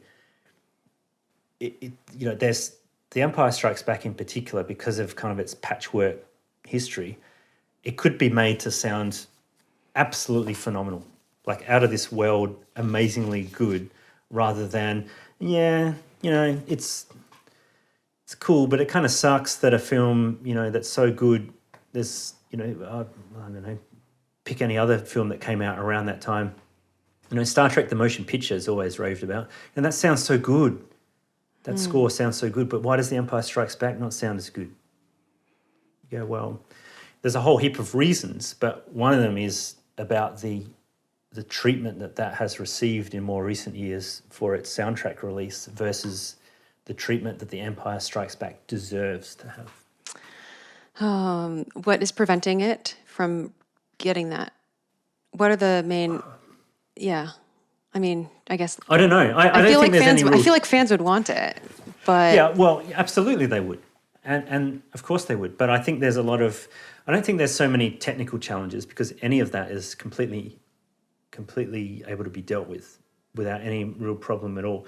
I think what the hassle is more about the people that hold the rights to the music, which is now Disney because they've purchased 20th Century Fox. Their desire often to do things themselves in-house rather than outsourcing to anyone else. And also John Williams and his management and their view on all this as well. So there's a lot of stakeholders in all this now that none of them are really operating from any sort of nefarious viewpoint or anything to kind of subvert any future release. I just think that it involves a lot of people having to get around the table to agree that firstly it should be done, and then secondly how best to do it. Not so much from a technical process, because there are some very good trusted people that I'm sure would do a good job of it that are very close to John Williams already. I think it's more just about a political environment, and yeah, I mean, it's Star Wars, like it's, not specifically The Empire Strikes Back, but just the idea of Star Wars. You go, every person who has seen a film has probably seen Star Wars or knows that theme, right? It's incredible. Yeah. So it's not like you go, oh yeah, we shouldn't do it because we're not going to sell any. No one's going to buy it. You go, no, that's not a reason I would stand up. I'd be able to knock that down pretty quick, I reckon. Yeah. Is there every year, does it get harder because of the degradation of the source material? I'd say yes, if you wanted to go back to original elements and retransfer them. Disney, when they did the 2018 releases, they underwent a project at the time of digitizing everything that they thought was around. So they in might some have everything. senses, yeah, look, in some senses that's already going to be preserved. But there are some issues with that release, just kind of holistically, that I end up saying, okay, was that a problem at the point you guys transferred it, or was that a problem introduced afterwards? Because if it's a problem when you digitized it, when you transferred it, it needs to be done again, because that's not workable. Are you talking about the 2018 release? Yeah. What are the problems? Yeah. Well, again, I sound like I'm just griping all the time, because that was overseen by Sean Murphy, I understand, and he is a wonderful, wonderful scoring mixer, probably the best that's been around in the last 20, 30 years. And his recordings, even for John Williams, are just sensational, let alone any other composer. So he did all the prequels, for example, and I'm sure he did all the sequel scores as well. The issue is with that particular one that you've got on screen now, is that more often than not, the right-hand channel, and this is your spectrogram would reveal this, is the treble is rolled off really quickly compared with the treble on the left-hand side, and it's unbalanced because of that. And what it means is that any of the brass, for example, are very much more dulled than they should be. The violins aren't a problem because they're on the left-hand side, but there's a mismatch in the tonality between the left side and the right side. And I don't know whether that, and it just changed from track to track as well. Some tracks are much worse than others. And I don't know if that came in as a result of when they were transferring the tapes and they had undergone an organic degradation at the time, or this was introduced at some point during their production process and no one kind of caught it and realized. So, for me to overcome stuff like that, I'd say, if you said to me tomorrow, you've got to start on fixing all this up, what are you going to do? I'd say first thing is I want all the data that they've preserved digitally now, send all that. But also, let's get out these tapes, let's look through the inventory of what they've got, and let's look at the idea of retransferring some of these things using some specific sort of equipment and methodologies such that we know that we're getting the best capture we can. Because it's like you said, fix it in the mix is not as good as fix it at the source, fix it at the start, get it right, get it as good as you can. And then, even the stuff that is a problem with this release, you could go through now if you wanted to, and you could fix up each track, bring it back roughly to where it should be. You could do that, sit around and tinker around with it and improve it. But it's not going to be as good as, where did that creep in? Can we go back to the point before that crept in? Yeah, that makes perfect sense. And it could have been, somebody could have sat there and gone, oh my God, what is going on? The right channel, maybe they used the left, center, right mix for that. I think they tended to follow the film mix on that release. They go, oh no, the right channel's got heaps of hiss in it. What is going on? And they've gone, oh, let's fix it with some noise reduction. Right, okay, fine. And what you said about hiss.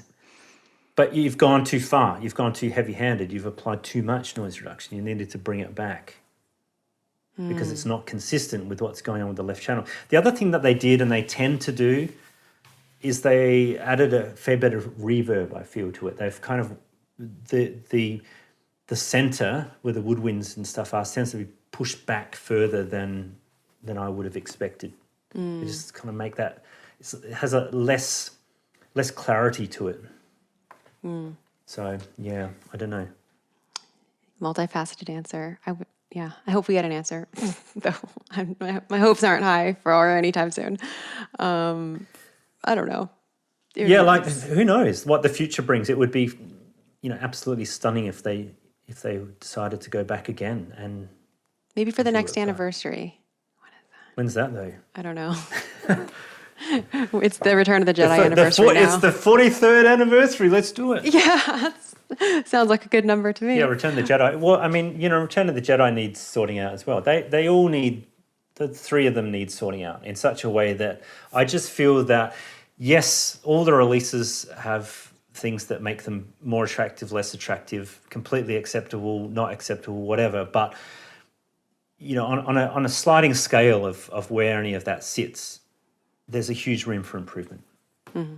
Huge room. Yeah. And it's not going to be hard to get it. The hard part is the willpower, is organizing it and making it happen. Yeah. Not Having doing the it. will to do it, yeah. Because like everything I hear on any of these things is something that I know can be fixed. So it's like, okay, somebody's just got to do it. Given that so many skilled people are working on these things, it seems a little bit incredible to me that these things haven't been perhaps caught. I don't know. Is it normal for restoration projects or whatever to go through multiple sets of ears just to like cross-check everything? Like, yeah, it is. It is, but it's a case of saying, okay, so what needs to happen is that the people that are performing some of this work need to be sort of surrounding them stuff with these sorts of activities all day, every day. And what I mean by that is that someone like, I don't know, people like, say, a Sean Murphy, that's a world-class recording engineer and mixer. He's absolutely the top of the game. No one would say that there's anyone anyone above him on the tree at this point in time.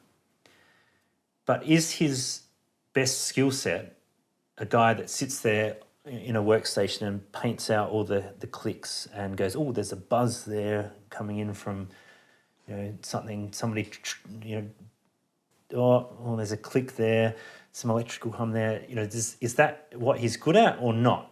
And I'd say he's not. Like, that's not his special craft. His special craft is, how do I capture this orchestra so it sounds stunning? Mm.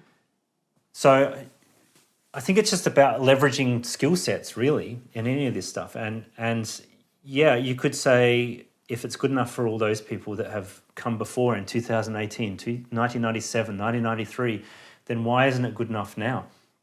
I just think it's kind of the lens that a lot of the specialty soundtrack labels put on something. We often think there's one chance to get this right, so let's absolutely push all the stops to try and do this correctly. And it means people do a lot of overtime on something that would never fly in the real world. So what I mean by that is a project you might spend 4 weeks mixing something that in the real world, if it was at real world daily rates, they'd say 3 days and it's got to be done. But you go, what? No, you know what? We'll take 4 weeks to do it because we love this stuff so much. We want it to be good, and we know that there might only be one chance to do this right. Yeah. Well, thanks for laying all that stuff out. Don't listen to me because, like, if everyone's happy with what's come beforehand, that's good. We don't need to go any further. Chris, we are not, especially not after today. I just think we can do better. I just think there's room, and it's such iconic music. If it was some guy's yodeling and synthesizer track from a 1939 film of whatever, then yeah, okay. But this is Star Wars. Yeah. No, I want this. I mean, even the 4 CD, which I think you overall prefer that one for its consistency and whatever. I like that too, but as you point out, and I've listened now, there are some channels swapped. There are some left and right swapped sometimes, and I'm hearing violins in my right ear, and I'm like, oh my gosh. In the middle of in the middle of a track, so the violins are on the left, and then they're on the right, and then they're back on the left. Yeah. So there's stuff like that. That again, I try not to diss everyone so much because that's really mean. But the idea that no one gets up in the morning to try and do a deliberately bad job, they haven't, right? But what they've done is stuff has crept through. The multiple ears on it haven't been enough, the whatever, the politics. There's a lot of behind the scenes stuff that's not even of a technical nature, it's a political problem.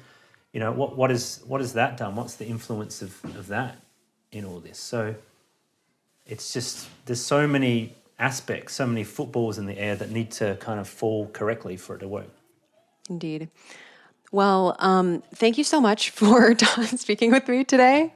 It's been a pleasure. Yeah, it's been a dream to talk to you, honestly. I just have to ask you the Star Wars Music Minute questionnaire. Are you up for it? Yeah, I am. I've kind of thought of some answers on that. Yeah, here we go. Awesome. All right, question number 1. In exactly 3 words, what does Star Wars sound like? I'd say generally, I'll be really bit silly here. Simply the best. That's 3 words. No, because it's a sound. It's a sound in terms of, the whole sonic package of the Star Wars films that literally brought film sound forward light years ahead of where it was in the first half of the 1970s. Theatrically, we're mono in the first half of the 1970s, and that whole kind of sound to Star Wars has this thoughtfulness and clarity and density and it's just all rendered so beautifully in stereo. So that is kind of the sound, but more specifically, if you think of the orchestra, the music, I'd say it's thematic orchestral richness, I guess, right? It's full of leitmotifs and tunes, and it's set for a large symphony orchestra, and it's richly orchestrated in the style of the classical kind of sound of yesteryear and the golden age of Hollywood. And it's a rich well of fascination, like the richness bit. It's a well of fascination that we can return to, thanks to your podcast, really. We can go minute by minute through all this music and we can return to it, and we can just go, there's genius in that minute, there is genius in that minute, there is genius in that minute, there is genius in that minute. There is just, like, it's mind-blowingly good, and will, I think, forever provide a well of richness that we can just dive into and scoop up and just enjoy just how masterful this all is. It's so good. Yeah. Well of richness is another good one. Yeah, well of richness. Yeah. Question number 2. What is something related to Star Wars music or sound that you want to learn more about? Well, I'd love to learn everything there is to learn about the first 3 scores, as in the 77, 80, 83. And what I mean by that is I want to know, like, when did John Williams first see a cut of the film? When did he start? When did he discuss it? What are any internal memos about that? How did they get to where they got to? What is the thought process? How does it all get there? And I want to know, what are the spotting notes that they had where they decided to have music and not music? And what's all the editing paperwork? What's the cue sheet? What's all the internal memos? Everything there is to learn, I want to learn, right? I want that too. Did George Lucas write a memo to John Williams at some point and say, as we saw actually in the liner notes for the 1977 album that John Williams wrote some of himself, he says, George Lucas had this idea for the Cantina sequence to be like Benny Goodman music. More of that. Where's all that stuff that they had? And some of that's, I guess, in the Rinsler books and whatever. But what is every piece, every document, every the whole email chain? Yeah, all the email forwarded to me. Yeah. Yeah. Oh, that would be when so and wonderful. How and where. Yeah, and we know kind of a little bit about how they decided to go with the LSO, but how did they come up with that, and what were the kind of restaurant conversations that led to that happen, and the phone calls that went through. Yeah. So listeners, if any of you have like the secret, the hidden files or whatever, you can email them to me. Send R2D2. Yeah. And finally, what is a score or soundtrack that you're fond of besides anything Star Wars? That's a very hard question for you. Well, it is, and I've loved some of your guest answers because they've come up with some really thoughtful ones. But for me, it's kind of tricky because it's kind of the thing that I'm immersed in when I'm working. Like, what is the score that I'm currently working with and trying to understand and sort out and see how it fits around the world that it was in. So, I mean, that's my favorite thing really is the thing that I'm doing. But outside of that, I think it's stuff that I just grew up with that I keep returning to. Like those early James Bond scores, I love them so much for what they were trying to do of the time. and a lot of John Barry generally. I just love his music, and that sort of the period that we've been talking about with John Williams as well is just so good. There's not a note wrong in things like Raiders of the Lost Ark. It's just, I could listen to that on repeat as well. Do you have any specific John Barry recommendations? I'm someone who's not terribly familiar with him. I've seen like several of the James Bond movies, but like what should be the first thing I listen to when I get back into John Barry?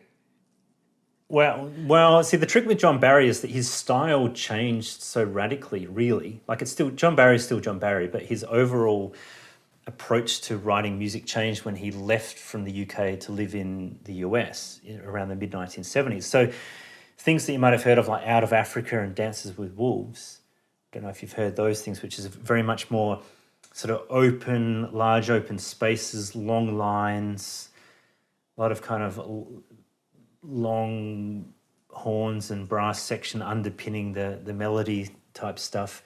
That's not really how he did stuff in the 1960s, for example.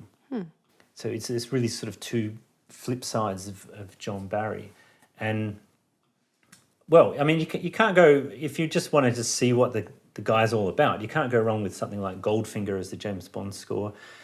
The Lion in Winter, he won an Academy Award from that, and that's really stunning because that has like a choral Latin voices in it as well.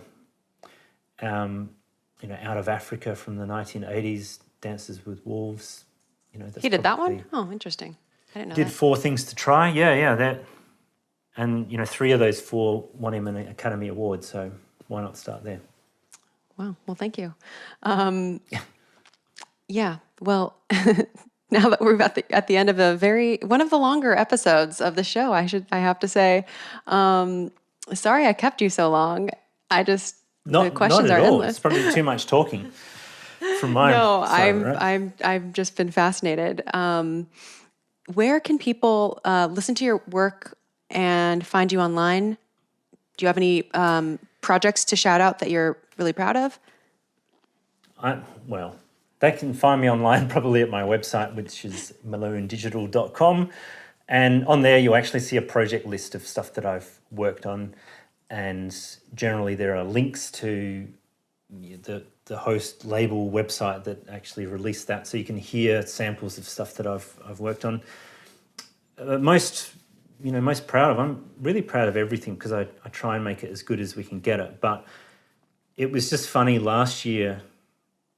I think last year we released sort of 2 gangster films. We did Scarface and The Godfather. They came out, and they're completely different sound palette in that The Godfather's a orchestral music, and you restored Scarface is completely electronic.